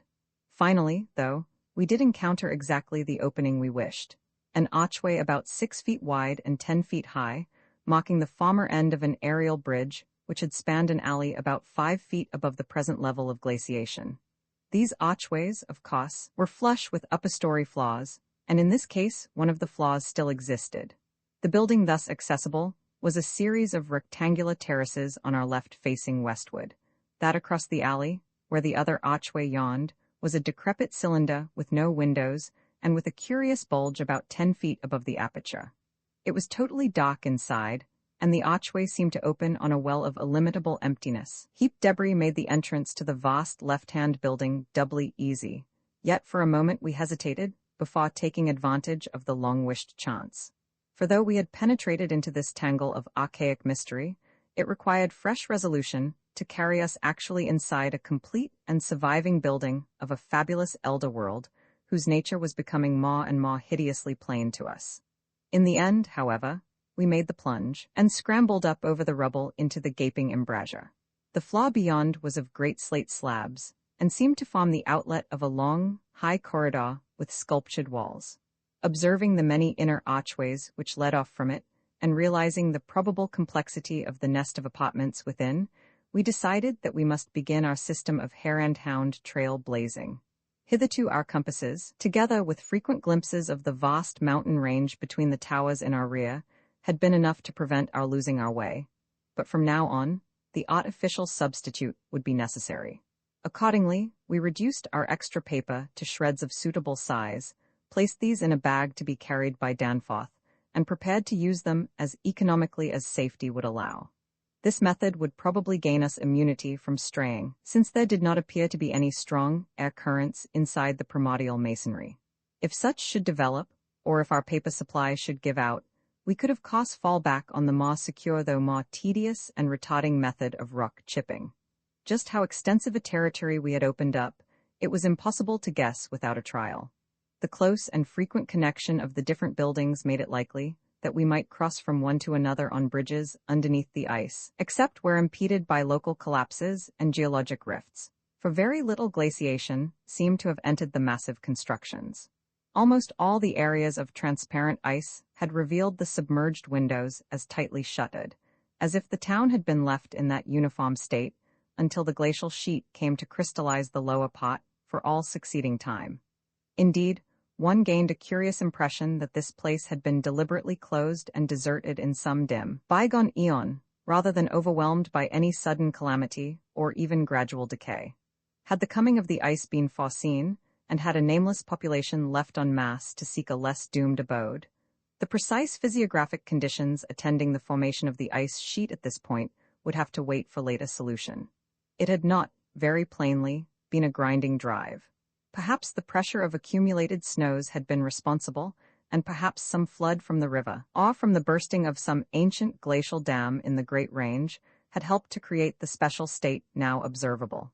Imagination could conceive almost anything in connection with this place. It would be cumbrous to give a detailed, consecutive account of our wanderings inside that cavernous, eon-dead honeycomb of primal masonry, that monstrous lair of elder secrets which now echoed for the first time, after uncounted epochs, to the tread of human feet.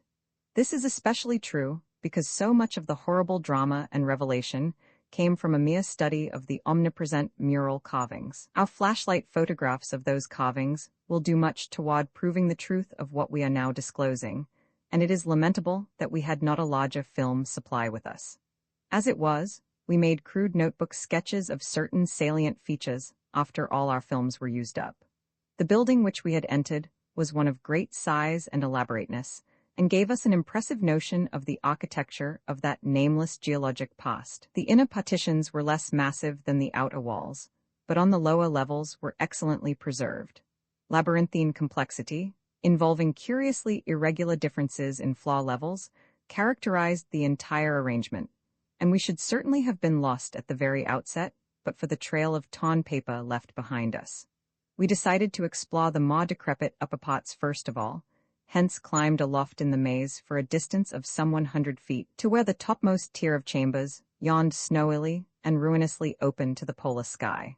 Ascent was effected over the steep, transversely ribbed stone ramps or inclined planes which everywhere served in lieu of stairs. The rooms we encountered were of all imaginable shapes and proportions, ranging from five-pointed stars to triangles and perfect cubes. It might be safe to say that their general average was about 30 times 30 feet in floor area and 20 feet in height, though many larger apartments existed. After thoroughly examining the upper regions and the glacial level, we descended, story by story, into the submerged pot, where indeed we soon saw we were in a continuous maze of connected chambers and passages, probably leading over unlimited areas outside this particular building. The cyclopean massiveness and giganticism of everything about us became curiously oppressive, and there was something vaguely but deeply unhuman in all the contours, dimensions, proportions, decorations, and constructional nuances of the blasphemously archaic stonework. We soon realized, from what the carvings revealed, that this monstrous city was many million years old. We cannot yet explain the engineering principles used in the anomalous balancing and adjustment of the vast rock masses, though the function of the arch was clearly much relied on. The rooms we visited were wholly bare of all potable contents, a circumstance which sustained our belief in the city's deliberate desertion.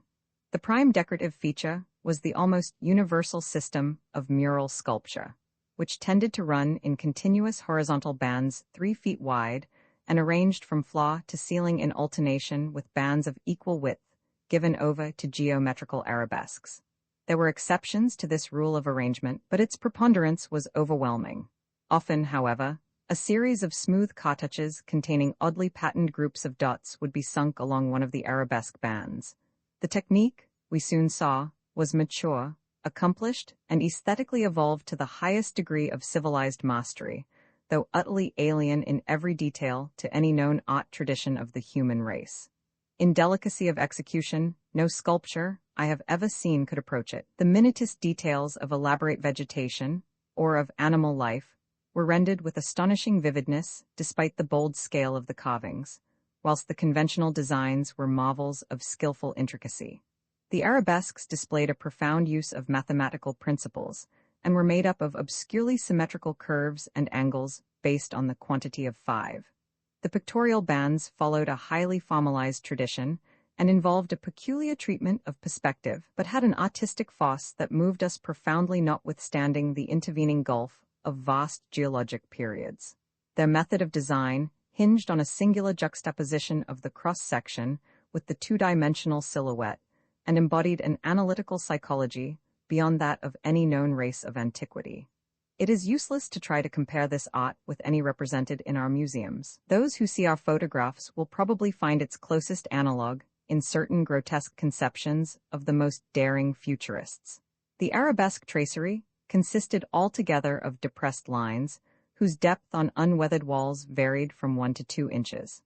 When cartouches with dot groups appeared, evidently as inscriptions in some unknown and primordial language and alphabet, the depression of the smooth surface was perhaps 1.5 inches, and of the dots perhaps a 1/2 inch more. The pictorial bands were in countersunk low relief, their background being depressed about 2 inches from the original wall surface. In some specimens marks of a former coloration could be detected, though for the most part the untold eons had disintegrated and banished any pigments which may have been applied. The more one studied the marvelous technique, the more one admired the things. Beneath their strict conventionalization, one could grasp the minute and accurate observation and graphic skill of the artists. And indeed, the very conventions themselves served to symbolize and accentuate the real essence or vital differentiation of every object delineated. We felt, too, that besides these recognizable excellences, there were others lurking beyond the reach of our perceptions. Certain touches here and there gave vague hints of latent symbols and stimuli which another mental and emotional background, and a fuller or different sensory equipment, might have made of profound and poignant significance to us. The subject matter of the sculptures obviously came from the life of the vanished epoch of their creation and contained a large proportion of evident history. It is this abnormal historic-mindedness of the primal race, a chance circumstance operating, through coincidence, miraculously in our favor, which made the carvings so awesomely informative to us, and which caused us to place their photography and transcription above all other considerations. In certain rooms, the dominant arrangement was varied by the presence of maps, astronomical charts, and other scientific designs on an enlarged scale. These things giving a naive and terrible corroboration to what we gathered from the pictorial friezes and dados. In hinting at what the whole revealed, I can only hope that my account will not arouse a curiosity greater than sane caution on the part of those who believe me at all. It would be tragic if any were to be allured to that realm of death and horror by the very warning meant to discourage them. Interrupting these sculptured walls were high windows and massive 12-foot doorways, both now and then retaining the petrified wooden planks, elaborately carved and polished, of the actual shutters and doors. All metal fixtures had long ago vanished, but some of the doors remained in place and had to be forced aside as we progressed from room to room. Window frames with odd transparent panes, mostly elliptical, survived here and there, though in no considerable quantity. There were also frequent niches of great magnitude, generally empty, but once in a while containing some bizarre object carved from green soapstone, which was either broken or perhaps held too inferior to warrant removal. Other apertures were undoubtedly connected with bygone mechanical facilities, heating, lighting, and the like, of a sort suggested in many of the carvings. Ceilings tended to be plain, but had sometimes been inlaid with green soapstone or other tiles, mostly fallen now. Floors were also paved with such tiles, though plain stonework predominated. As I have said, all furniture and other movables were absent, but the sculptures gave a clear idea of the strange devices which had once filled these tomb-like, echoing rooms. Above the glacial sheet, the floors were generally thick with detritus, litter, and debris, but farther down this condition decreased. In some of the lower chambers and corridors, there was little more than gritty dust or ancient incrustations, while occasional areas had an uncanny air of newly swept immaculateness. Of course, where rifts or collapses had occurred, the lower levels were as littered as the upper ones. A central cot, as we had seen in other structures, from the air, saved the inner regions from total darkness, so that we seldom had to use our electric torches in the upper rooms except when studying sculptured details. Below the ice cap, however, the twilight deepened, and in many parts of the tangled ground level, there was an approach to absolute blackness. To form even a rudimentary idea of our thoughts and feelings, as we penetrated this eon-silent maze of unhuman masonry, one must correlate a hopelessly bewildering chaos of fugitive moods, memories, and impressions. The sheer appalling antiquity and lethal desolation of the place were enough to overwhelm almost any sensitive person, but added to these elements were the recent unexplained horror at the camp, and the revelations all too soon effected by the terrible mural sculptures around us. The moment we came upon a perfect section of carving, where no ambiguity of interpretation could exist, it took only a brief study to give us the hideous truth, a truth which it would be naive to claim Danforth and I had not independently suspected before, though we had carefully refrained from even hinting it to each other. There could now be no further merciful doubt about the nature of the beings which had built and inhabited this monstrous dead city millions of years ago, when man's ancestors were primitive archaic mammals, and vast dinosauria roamed the tropical steppes of Europe and Asia. We had previously clung to a desperate alternative and insisted, each to himself, that the omnipresence of the five-pointed motif meant only some cultural or religious exaltation of the Archean natural object, which had so patently embodied the quality of five-pointedness. As the decorative motifs of Minoan Crete exalted the sacred bull, those of Egypt the scarabaeus, those of Rome the wolf and the eagle, and those of various savage tribes, some chosen totem animal. But this lone refuge was now stripped from us, and we were forced to face definitely the reason-shaking realization which the reader of these pages has doubtless long ago anticipated. I can scarcely bear to write it down in black and white even now, but perhaps that will not be necessary. The things once rearing and dwelling in this frightful masonry in the age of dinosauria were not indeed dinosauria, but far worse. Mere dinosauria were new and almost brainless objects. But the builders of the city were wise and old, and had left certain traces in rocks even then laid down well, nigh 1,000 million years. Rocks laid down before the true life of Earth had advanced beyond plastic groups of cells. Rocks laid down before the true life of Earth had existed at all. They were the makers and enslavers of that life, and above all doubt the originals of the fiendish elder myths, which things like the Pinacotic manuscripts and the Necronomicon affrightedly hint about. They were the great old ones that had filtered down from the stars when Earth was young, the beings whose substance and alien evolution had shaped, and whose powers were such as this planet had never bred. And to think that only the day before Danforth and I had actually looked upon fragments of their millennially fossilized substance, and that poor Lake and his party had seen their complete outlines. It is, of course, impossible for me to relate in proper order the stages by which we picked up what we know of that monstrous chapter of prehuman life. After the first shock of the certain revelation, we had to pause a while to recuperate, and it was fully 3 o'clock before we got started on our actual tour of systematic research. The sculptures in the building we entered were of relatively late date, perhaps 2 million years ago, as checked up by geological, biological, and astronomical features, and embodied an art which would be called decadent in comparison with that of specimens we found in older buildings, after crossing bridges under the glacial sheet. One edifice hewn from the solid rock seemed to go back 40, or possibly even 50 million years, to the lower Eocene or Upper Cretaceous, and contained bas-reliefs of an artistry surpassing anything else, with one tremendous exception that we encountered. That was, we have since agreed, the oldest domestic structure we traversed. Were it not for the support of those flashlights soon to be made public, I would refrain from telling what I found and inferred, lest I be confined as a madman. Of course, the infinitely early parts of the patchwork tale, representing the preterrestrial life of the star-headed beings on other planets, in other galaxies, and in other universes, can readily be interpreted as the fantastic mythology of those beings themselves. Yet such pots sometimes involved designs and diagrams so uncannily close to the latest findings of mathematics and astrophysics that I scarcely know what to think.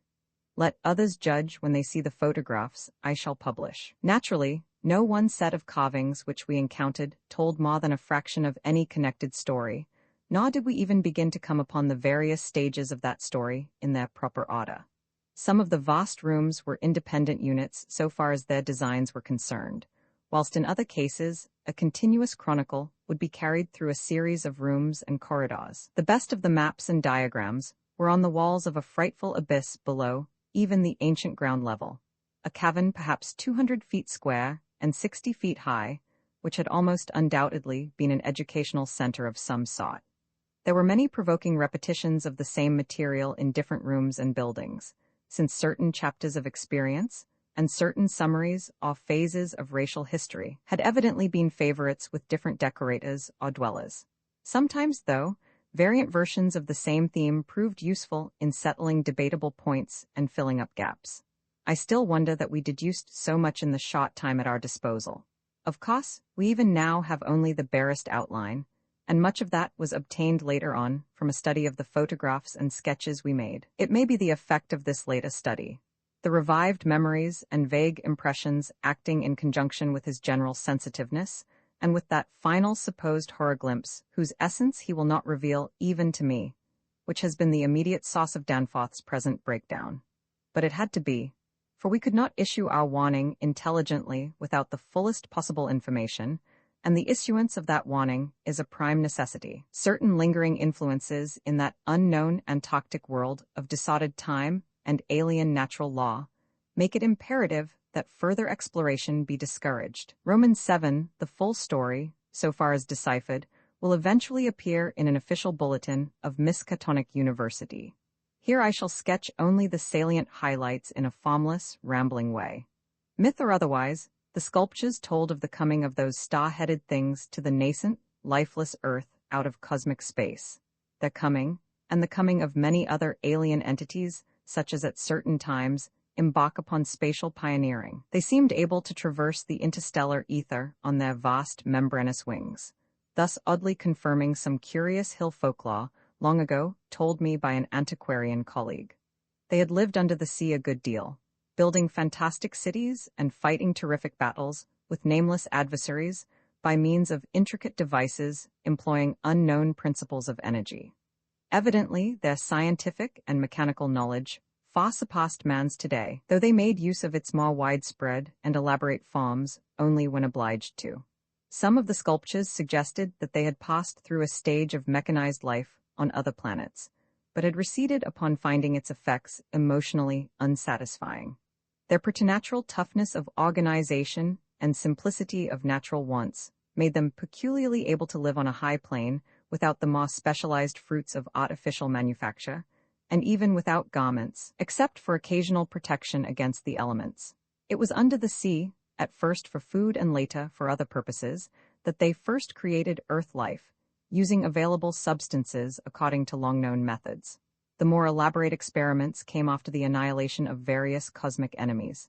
They had done the same thing on other planets, having manufactured not only necessary foods, but certain multicellular protoplasmic masses capable of molding their tissues into all sorts of temporary organs under hypnotic influence, and thereby forming ideal slaves to perform the heavy work of the community. These viscous masses were without doubt what Abdul al-Hazred whispered about as the Shoggoths in his frightful Necronomicon, though even that mad Arab had not hinted that any existed on Earth, except in the dreams of those who had chewed a certain alkaloidal herb. When the star-headed old ones on this planet had synthesized their simple food forms and bred a good supply of Shoggoths, they allowed other cell groups to develop into other forms of animal and vegetable life for sundry purposes, extirpating any whose presence became troublesome. With the aid of the Shoggoths, whose expansions could be made to lift prodigious weights, the small, low cities under the sea grew to vast and imposing labyrinths of stone, not unlike those which later rose on land. Indeed, the highly adaptable old ones had lived much on land in other parts of the universe, and probably retained many traditions of land construction.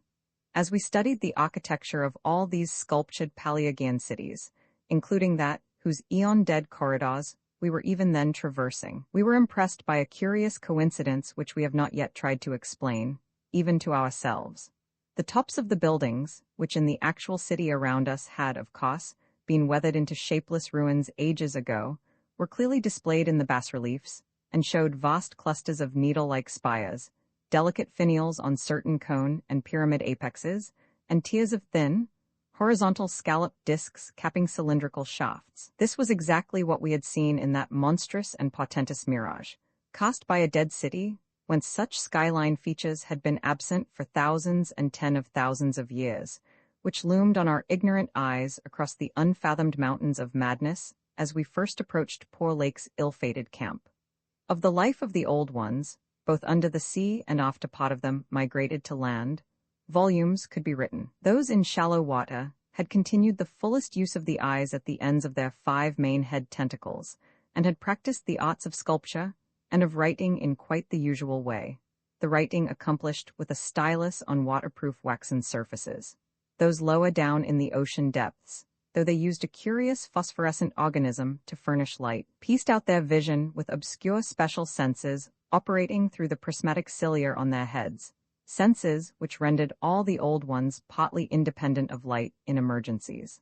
Their forms of sculpture and writing had changed curiously during the descent, embodying certain apparently chemical coating processes, probably to secure phosphorescence, which the bas-reliefs could not make clear to us. The beings moved in the sea partly by swimming, using the lateral crinoid arms, and partly by wriggling with the lower tier of tentacles containing the pseudofeet.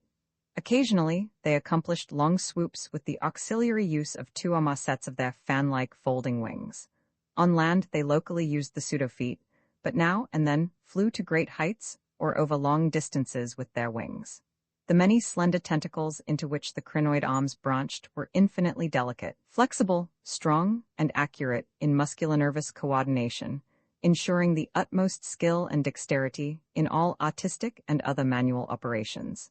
The toughness of the things was almost incredible. Even the terrific pressure of the deepest sea bottoms appeared powerless to harm them. Very few seemed to die at all except by violence, and their burial places were very limited. The facts that they covered their vertically inhumed dead with 5-pointed inscribed mounds set up thoughts in Danforth and me, which made a fresh pause and recuperation necessary after the sculptures revealed it. The beings multiplied by means of spores, like vegetable pteridophyta, as Lake had suspected, but owing to their prodigious toughness and longevity, and consequent lack of replacement needs, they did not encourage the large-scale development of new Prothalia, except when they had new regions to colonize. The young matured swiftly, and received an education evidently beyond any standard we can imagine.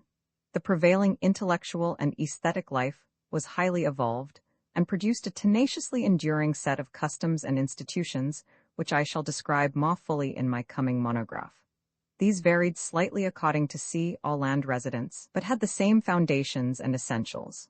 Though able, like vegetables, to derive nourishment from inorganic substances, they vastly preferred organic and especially animal food. They ate uncooked marine life under the sea, but cooked their viands on land.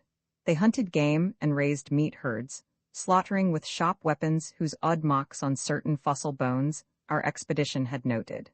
They resisted all ordinary temperatures marvelously, and in their natural state could live in water down to freezing. When the great chill of the Pleistocene drew on, however, nearly 1,000,000 years ago, the land dwellers had to resort to special measures, including artificial heating, until at last the deadly cold appears to have driven them back into the sea. For their prehistoric flights through cosmic space, legend said, they had absorbed certain chemicals and become almost independent of eating, breathing, or heat conditions, but by the time of the Great Cold, they had lost track of the method. In any case, they could not have prolonged the artificial state indefinitely without harm. Being non-pairing and semi-vegetable in structure, the old ones had no biological basis for the family phase of mammal life, but seemed to organize large households on the principles of comfortable space utility, and, as we deduced from the pictured occupations and diversions of codwellers, congenial mental association. In furnishing their homes, they kept everything in the center of the huge rooms, leaving all wall spaces free for decorative treatment. Lighting, in the case of the land inhabitants, was accomplished by a device probably electrochemical in nature. Both on land and underwater, they used curious tables, chairs and couches like cylindrical frames, for they rested and slept upright with folded-down tentacles, and racks for the hinged sets of dotted surfaces forming their books. Government was evidently complex and probably socialistic, though no certainties in this regard could be deduced from the sculptures we saw. There was extensive commerce, both local and between different cities, certain small, flat counters, 5-pointed and inscribed, serving as money. Probably the smaller of the various greenish soapstones found by our expedition were pieces of such currency. Though the culture was mainly urban, some agriculture and much stock raising existed. Mining and a limited amount of manufacturing were also practiced. Travel was very frequent, but permanent migration seemed relatively rare, except for the vast colonizing movements by which the race expanded. For personal locomotion, no external aid was used, since in land, air, and water movement alike the old ones seemed to possess excessively vast capacities for speed. Loads, however, were drawn by beasts of burden, shoggoths under the sea, and a curious variety of primitive vertebrates in the later years of land existence.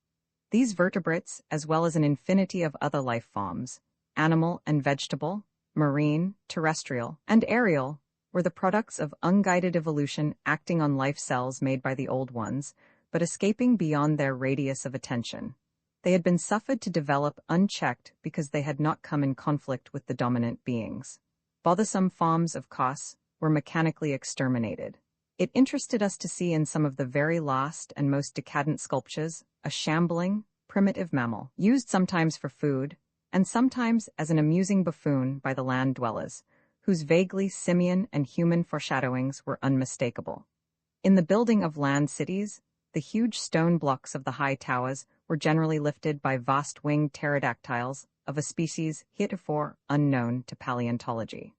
The persistence with which the old ones survived various geologic changes and convulsions of the Earth's crust was little short of miraculous. Though few or none of their first cities seem to have remained beyond the Archean age, there was no interruption in their civilization or in the transmission of their records.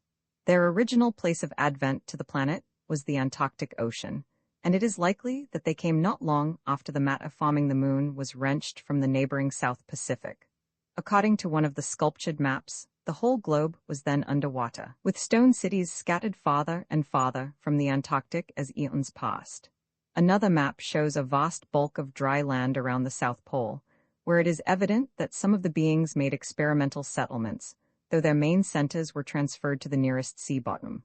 Later maps, which display this land mass as cracking and drifting, and sending certain detached parts northward, uphold in a striking way the theories of continental drift lately advanced by Taylor, Wegener, and Joly. With the upheaval of new land in the South Pacific, tremendous events began. Some of the marine cities were hopelessly shattered, yet that was not the worst misfortune. Another race, a land race of beings shaped like octopi, and probably corresponding to the fabulous prehuman spawn of Cthulhu, soon began filtering down from cosmic infinity and precipitated a monstrous war which for a time drove the old ones wholly back to the sea, a colossal blow in view of the increasing land settlements. Later, peace was made, and the new lands were given to the Cthulhu spawn, whilst the old ones held the sea and the older lands. New land cities were founded, the greatest of them in the Antarctic, for this region of first arrival was sacred. From then on, as before, the Antarctic remained the center of the old ones' civilization, and all the cities built there by the Cthulhu spawn were blotted out. Then, suddenly, the lands of the Pacific sank again, taking with them the frightful stone city of Alae and all the cosmic octopi, so that the old ones were again supreme on the planet, except for one shadowy fear about which they did not like to speak. At a rather later age, their cities dotted all the land and water areas of the globe. Hence the recommendation in my coming monograph that some archaeologists make systematic borings with Peabody's type of apparatus in certain widely separated regions. The steady trend down the ages was from water to land, a movement encouraged by the rise of new land masses, though the ocean was never wholly deserted. Another cause of the landward movement was the new difficulty in breeding and managing the shoggoths upon which successful sea life depended. With the march of time, as the sculptures sadly confessed, the art of creating new life from inorganic matter had been lost, so that the old ones had to depend on the molding of forms already in existence. On land, the great reptiles proved highly tractable, but the shoggoths of the sea, reproducing by fission and acquiring a dangerous degree of accidental intelligence, presented for a time a formidable problem. They had always been controlled through the hypnotic suggestion of the old ones, and had modeled their tough plasticity into various useful temporary limbs and organs. But now, their self-modeling powers were sometimes exercised independently, and in various imitative forms implanted by past suggestion. They had, it seems, developed a semi-stable brain whose separate and occasionally stubborn volition echoed the will of the old ones without always obeying it. Sculptured images of these shoggoths filled Danforth and me with horror and loathing. They were nominally shapeless entities composed of a viscous jelly, which looked like an agglutination of bubbles, and each averaged about 15 feet in diameter when a sphere. They had, however, a constantly shifting shape and volume, throwing out temporary developments or forming apparent organs of sight, hearing, and speech in imitation of their masters, either spontaneously or according to suggestion. They seem to have become peculiarly intractable toward the middle of the Permian Age, perhaps 150 million years ago, when a veritable war of resubjugation was waged upon them by the marine old ones. Pictures of this war, and of the headless, slime-coated fashion in which the shoggoths typically left their slain victims, held a marvelously fearsome quality, despite the intervening abyss of untold ages.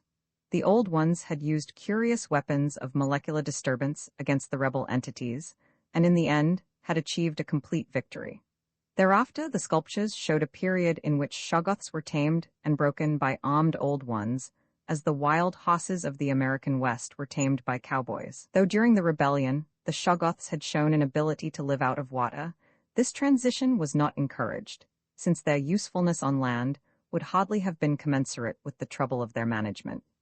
During the Jurassic Age, the Old Ones met fresh adversity in the form of a new invasion from outer space, this time by half-fungus, half-crustacean creatures undoubtedly the same as those figuring in certain whispered hill legends of the North, and remembered in the Himalayas as the Maigo, or abominable snow men.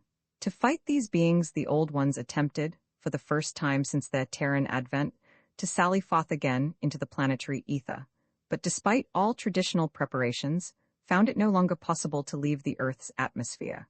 Whatever the old secret of interstellar travel had been, it was now definitely lost to the race. In the end, the Maigo drove the Old Ones out of all the northern lands, though they were powerless to disturb those in the sea.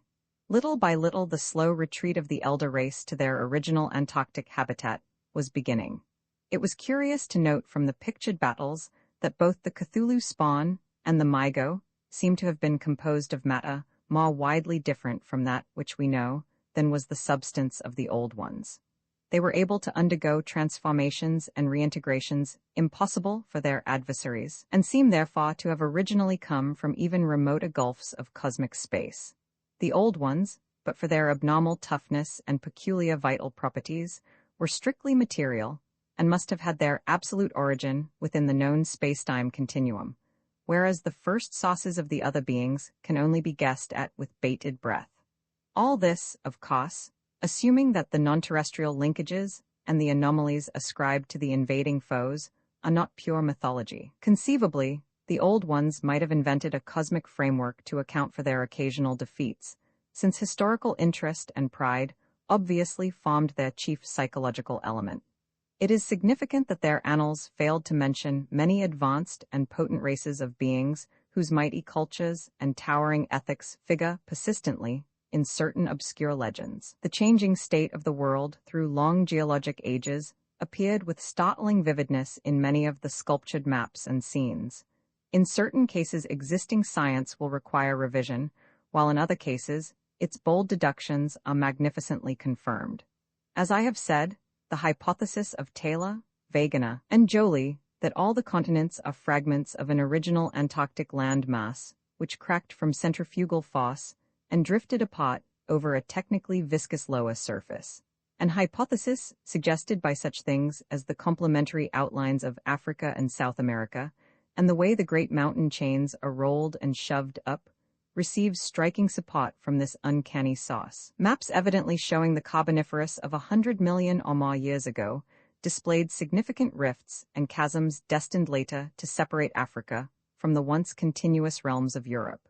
Then the Valusier of primal legend, Asia, the Americas, and the Antarctic continent.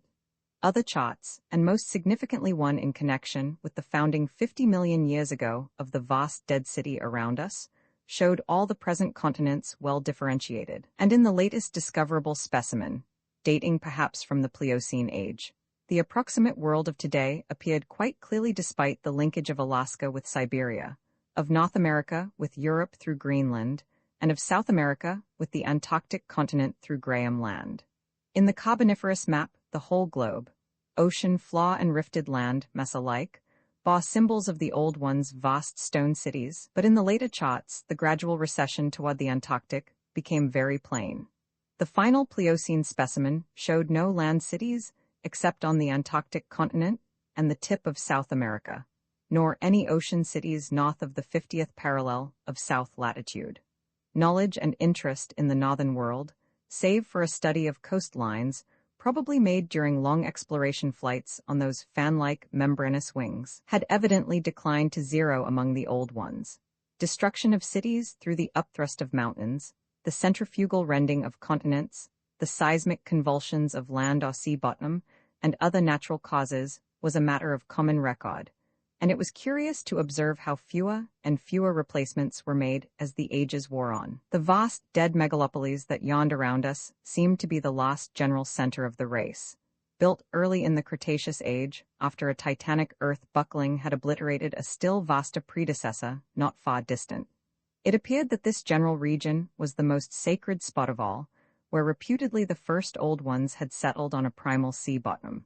In the new city, many of whose features we could recognize in the sculptures, but which stretched fully 100 miles along the mountain range in each direction, beyond the farthest limits of our aerial survey. There were reputed to be preserved certain sacred stones forming part of the first sea-bottom city, which were thrust up to light after long epochs, in the course of the general crumpling of strata. Roman 8 naturally, Danforth and I studied with special interest and a peculiarly personal sense of awe everything pertaining to the immediate district in which we were. Of this local material, there was naturally a vast abundance.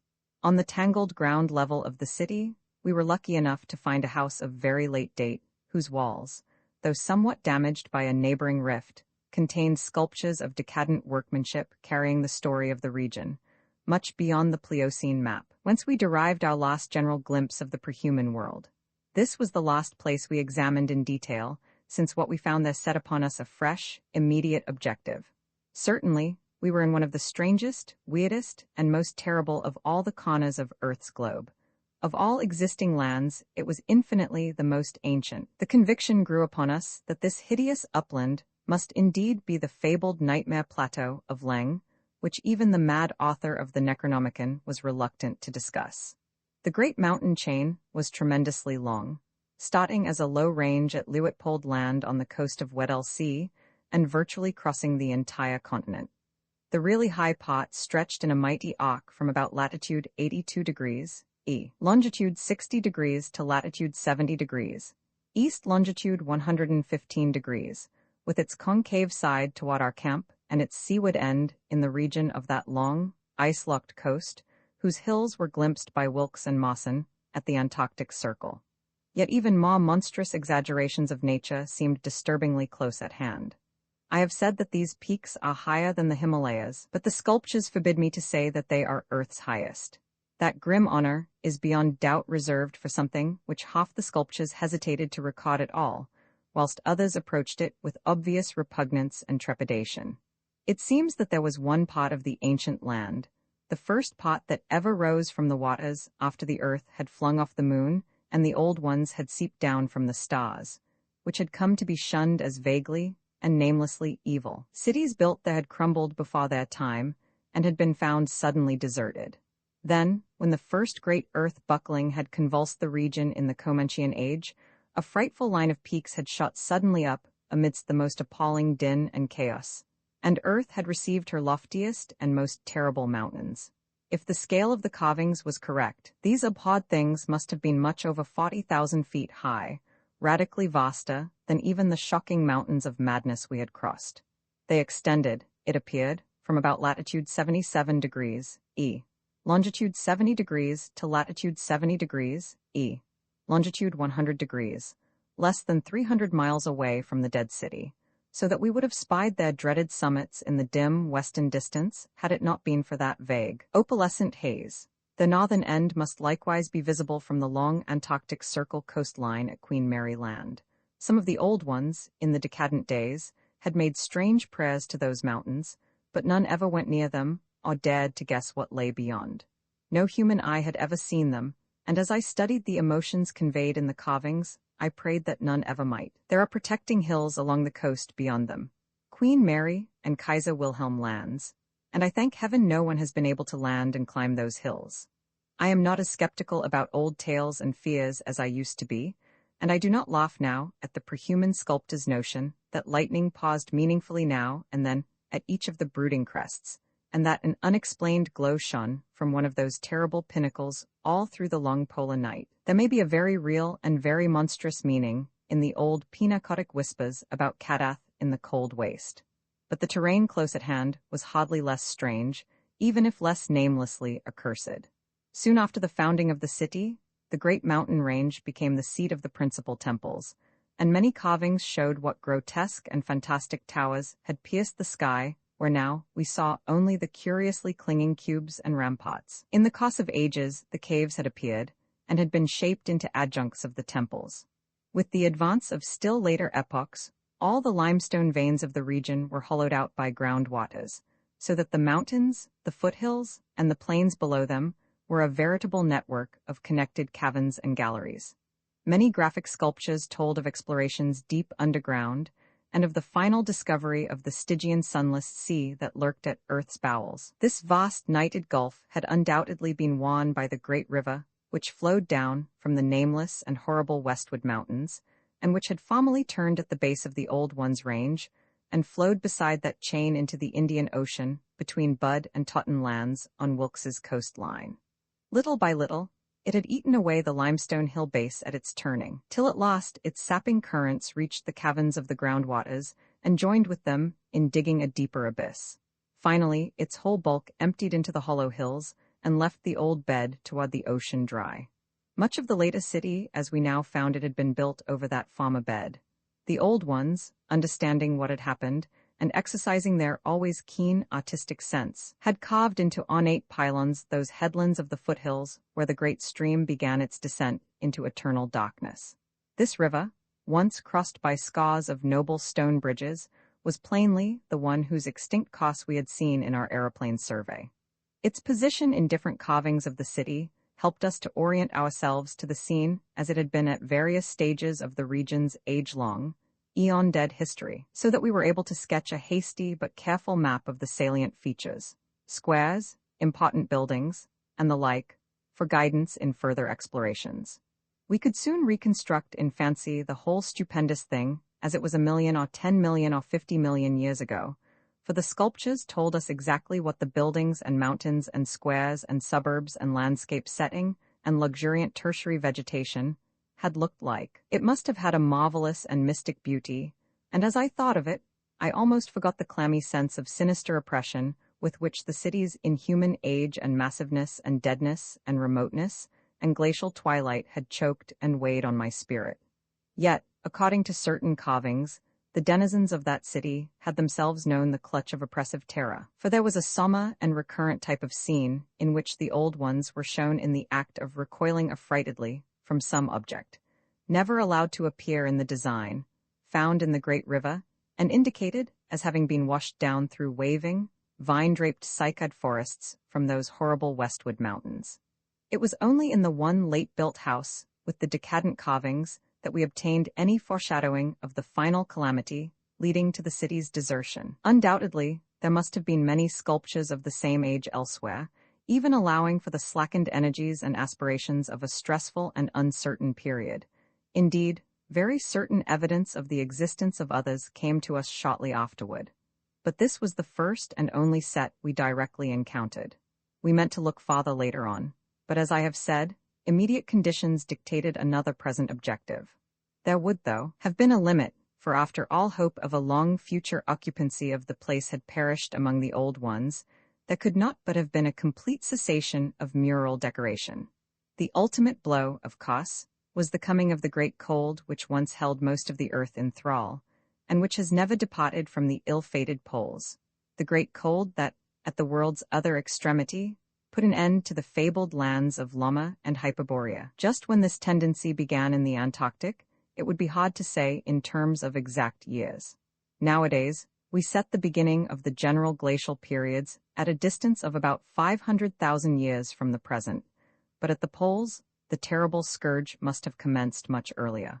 All quantitative estimates are partly guesswork, but it is quite likely that the decadent sculptures were made considerably less than 1,000,000 years ago, and that the actual desertion of the city was complete long before the conventional opening of the Pleistocene, 500,000 years ago, as reckoned in terms of the Earth's whole surface.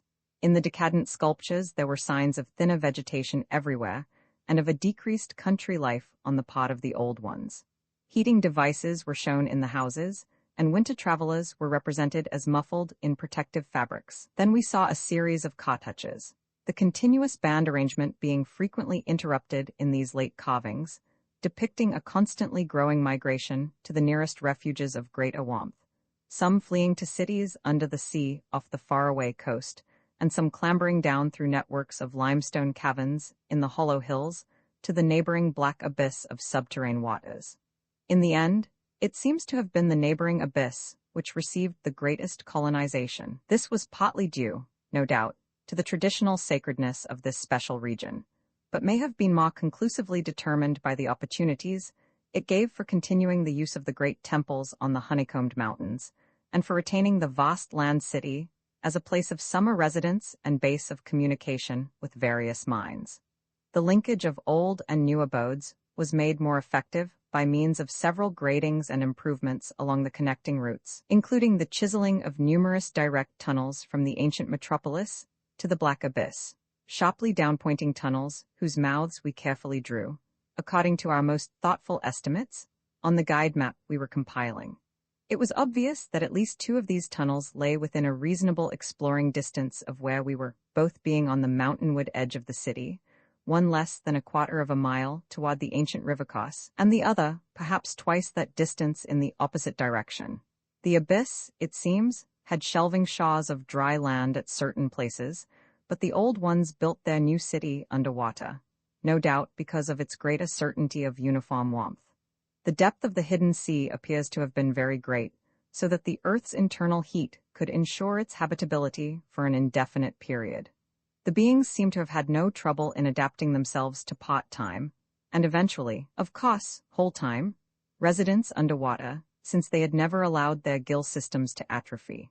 There were many sculptures which showed how they had always frequently visited their submarine kinsfolk elsewhere, and how they had habitually bathed on the deep bottom of their great river.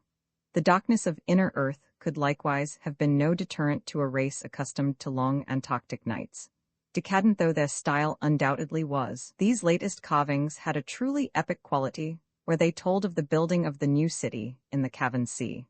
The old ones had gone about it scientifically, quarrying insoluble rocks from the heart of the honeycombed mountains, and employing expert workers from the nearest submarine city to perform the construction according to the best methods. These workers brought with them all that was necessary to establish the new venture: Shoggoth tissue from which to breed stone lifters and subsequent beasts of burden for the cavern city, and other protoplasmic matter to mold into phosphorescent organisms for lighting purposes.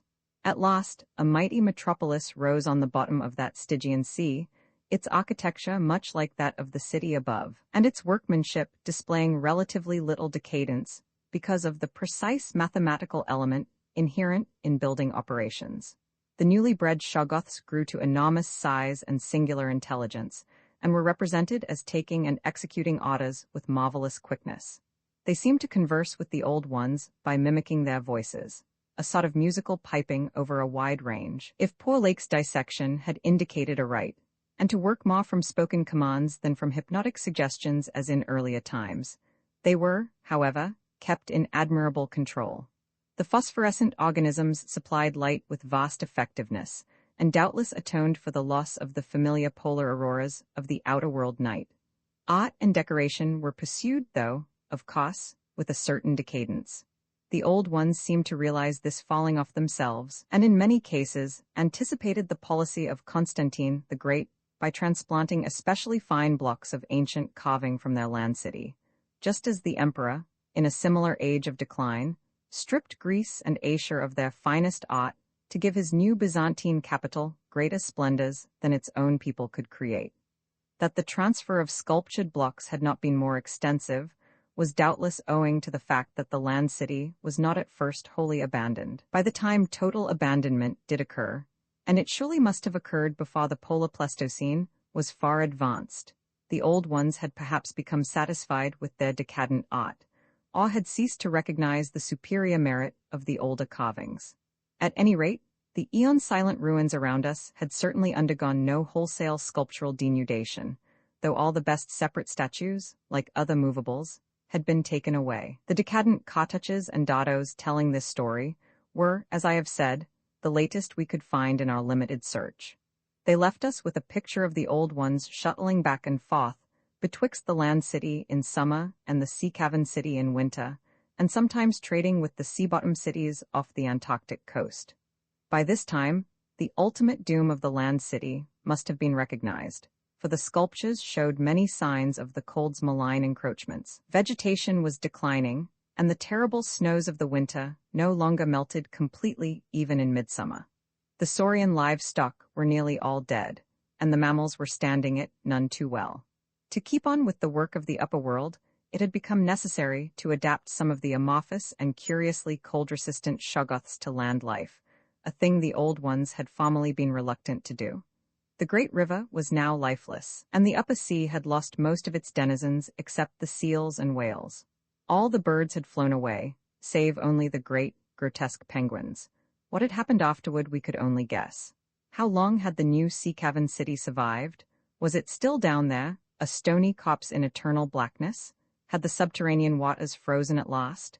To what fate had the ocean-bottom cities of the outer world been delivered? Had any of the old ones shifted north ahead of the creeping ice cap? Existing geology shows no trace of their presence. Had the frightful Mygo been still a menace in the outer land world of the north? Could one be sure of what might or might not linger, even to this day, in the lightless and unplumbed abysses of Earth's deepest water? Those things had seemingly been able to withstand any amount of pressure, and men of the sea have fished up curious objects at times. And has the killer whale theory really explained the savage and mysterious scars on Antarctic seals noticed a generation ago by Botchgravink? The specimens found by Poor Lake did not enter into these guesses, for their geologic setting proved them to have lived at what must have been a very early date in the land city's history. They were, according to their location, certainly not less than 30 million years old, and we reflected that in their day, the sea cavern city, and indeed the cavern itself, had had no existence.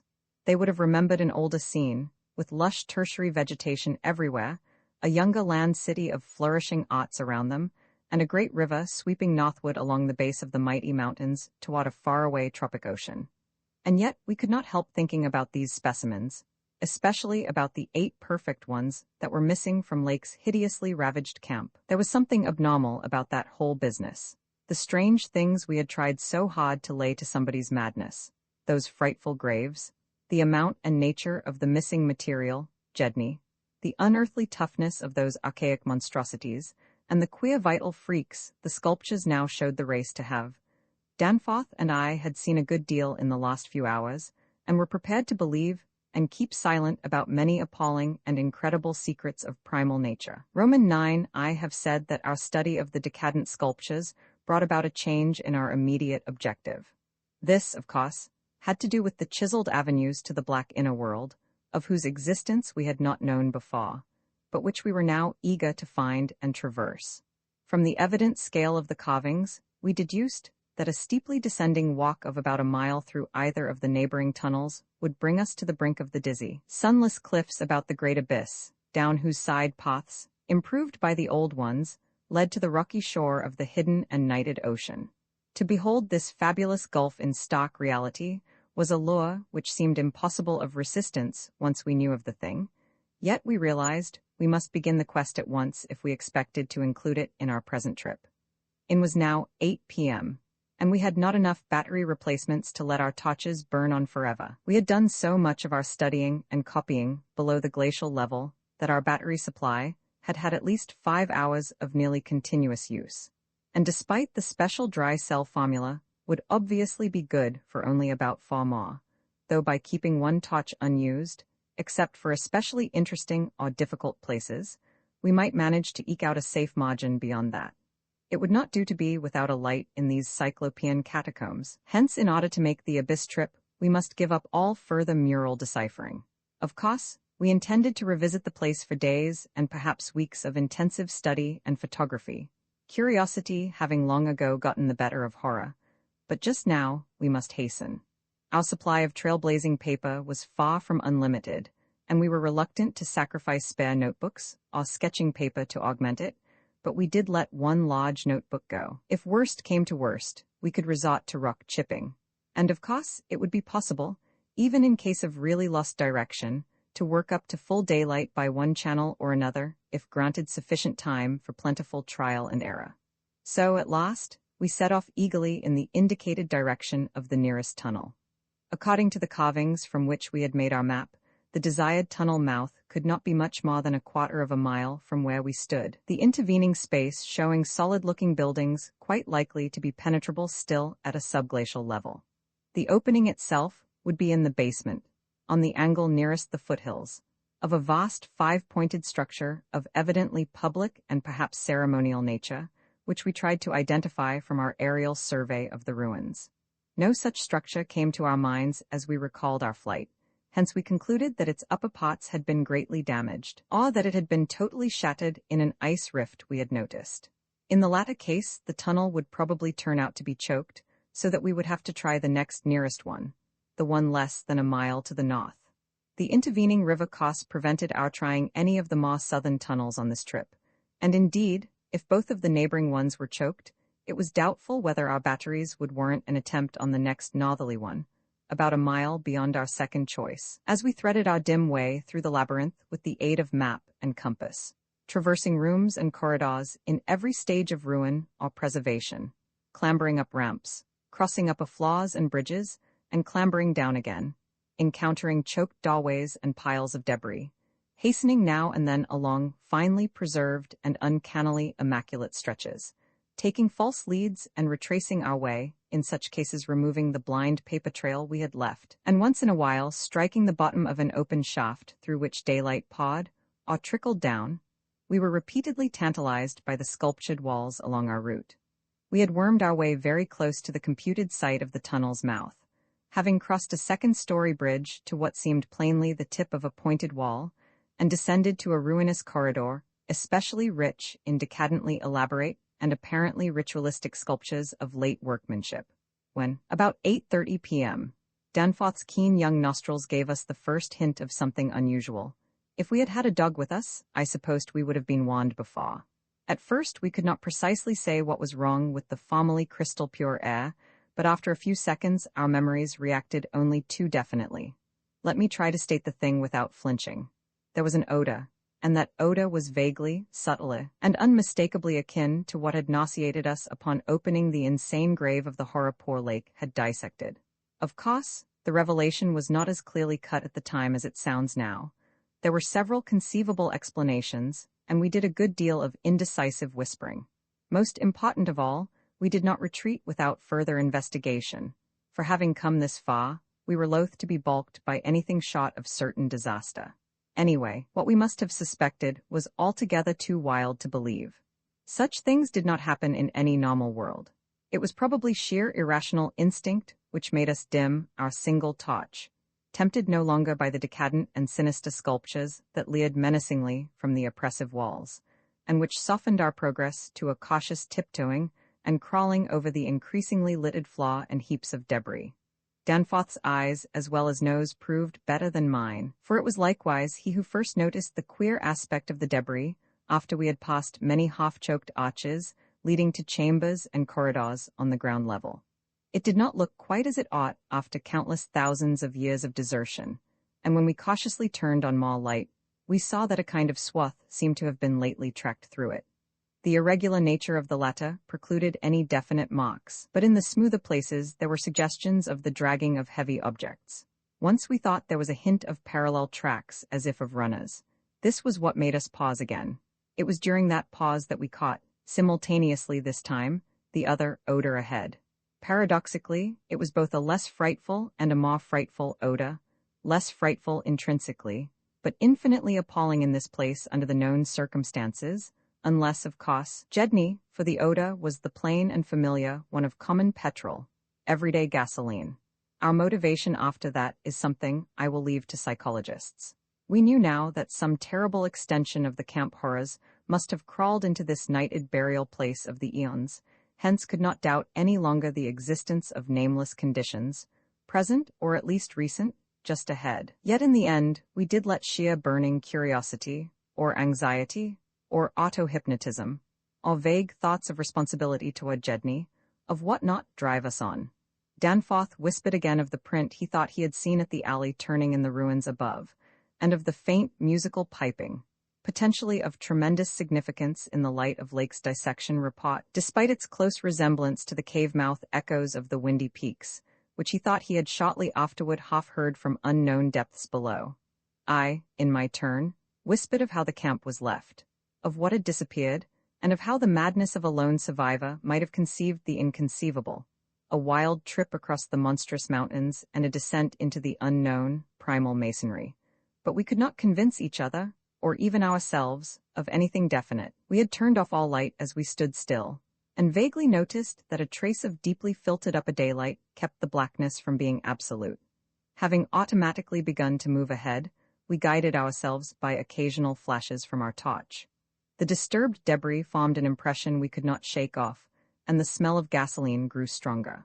More and more ruin met our eyes and hampered our feet, until very soon we saw that the forward way was about to cease. We had been all too correct in our pessimistic guess about that rift glimpsed from the air.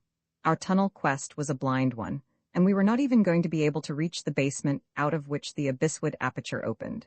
The torch, flashing over the grotesquely carved walls of the blocked corridor in which we stood, showed several doorways in various states of obstruction, and from one of them, the gasoline odor, quite submerging that other hint of odor, came with a special distinctness. As we looked more steadily, we saw that beyond a doubt there had been a slight and recent clearing away of debris from that particular opening.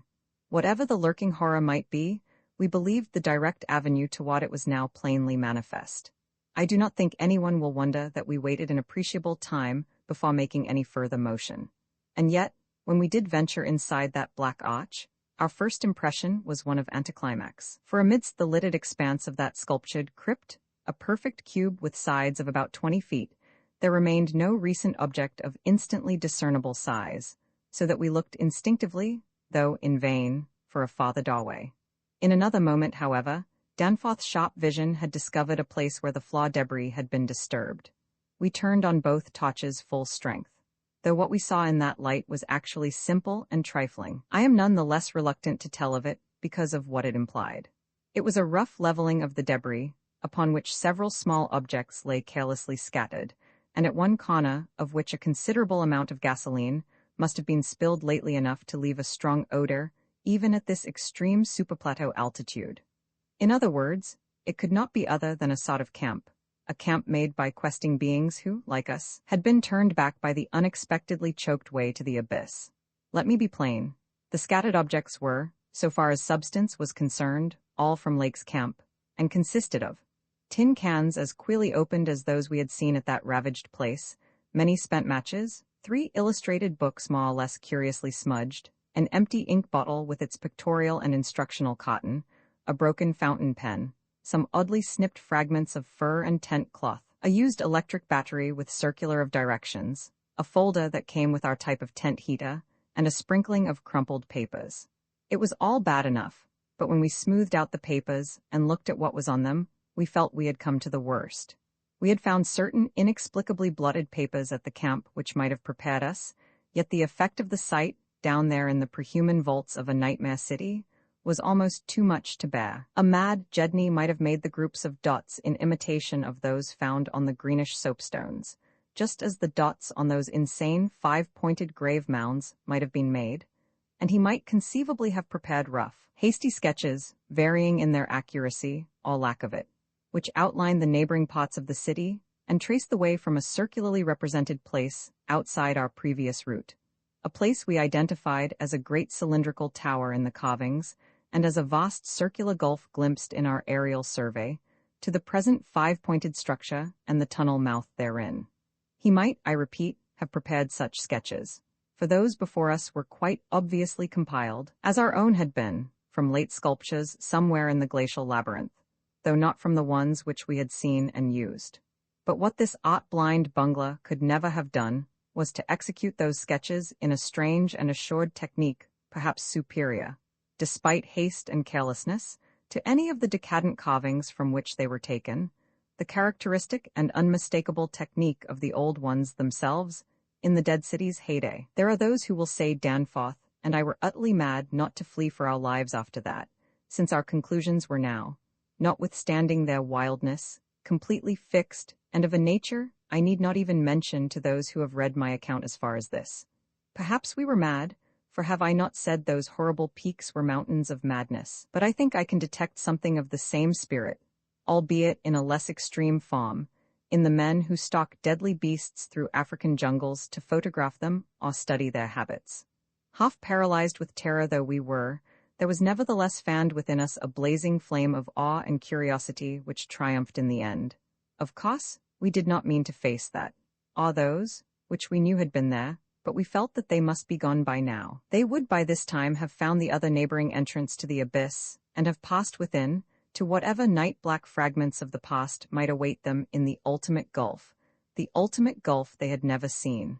Or if that entrance, too, was blocked, they would have gone on to the north seeking another. They were, we remembered, partly independent of light. Looking back to that moment, I can scarcely recall just what precise form our new emotions took, just what change of immediate objective it was that so sharpened our sense of expectancy. We certainly did not mean to face what we feared. Yet, I will not deny that we may have had a lurking, unconscious wish to spy certain things from some hidden vantage point.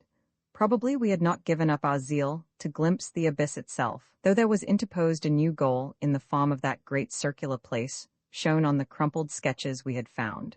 We had at once recognized it as a monstrous cylindrical tower in the carvings, but appearing only as a prodigious, round aperture from above. Something about the impressiveness of its rendering, even in these hasty diagrams, made us think that its subglacial levels must still form a feature of peculiar importance. Perhaps it embodied architectural marvels as yet unencountered by us. It was certainly of incredible age, according to the sculptures in which it figured, being indeed among the first things built in the city.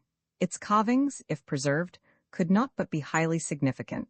Moreover, it might form a good present link with the upper world, a shorter route than the one we were so carefully blazing, and probably that by which those others had descended. At any rate, the thing we did was to study the terrible sketches, which quite perfectly confirmed our own, and start back over the indicated course to the circular place, the course which our nameless predecessors must have traversed twice before us. The other neighboring gate to the abyss would lie beyond that. I need not speak of our journey, during which we continued to leave an economical trail of paper, for it was precisely the same in kind as that by which we had reached the cul-de-sac, except that it tended to adhere more closely to the ground level and even descend to basement corridors.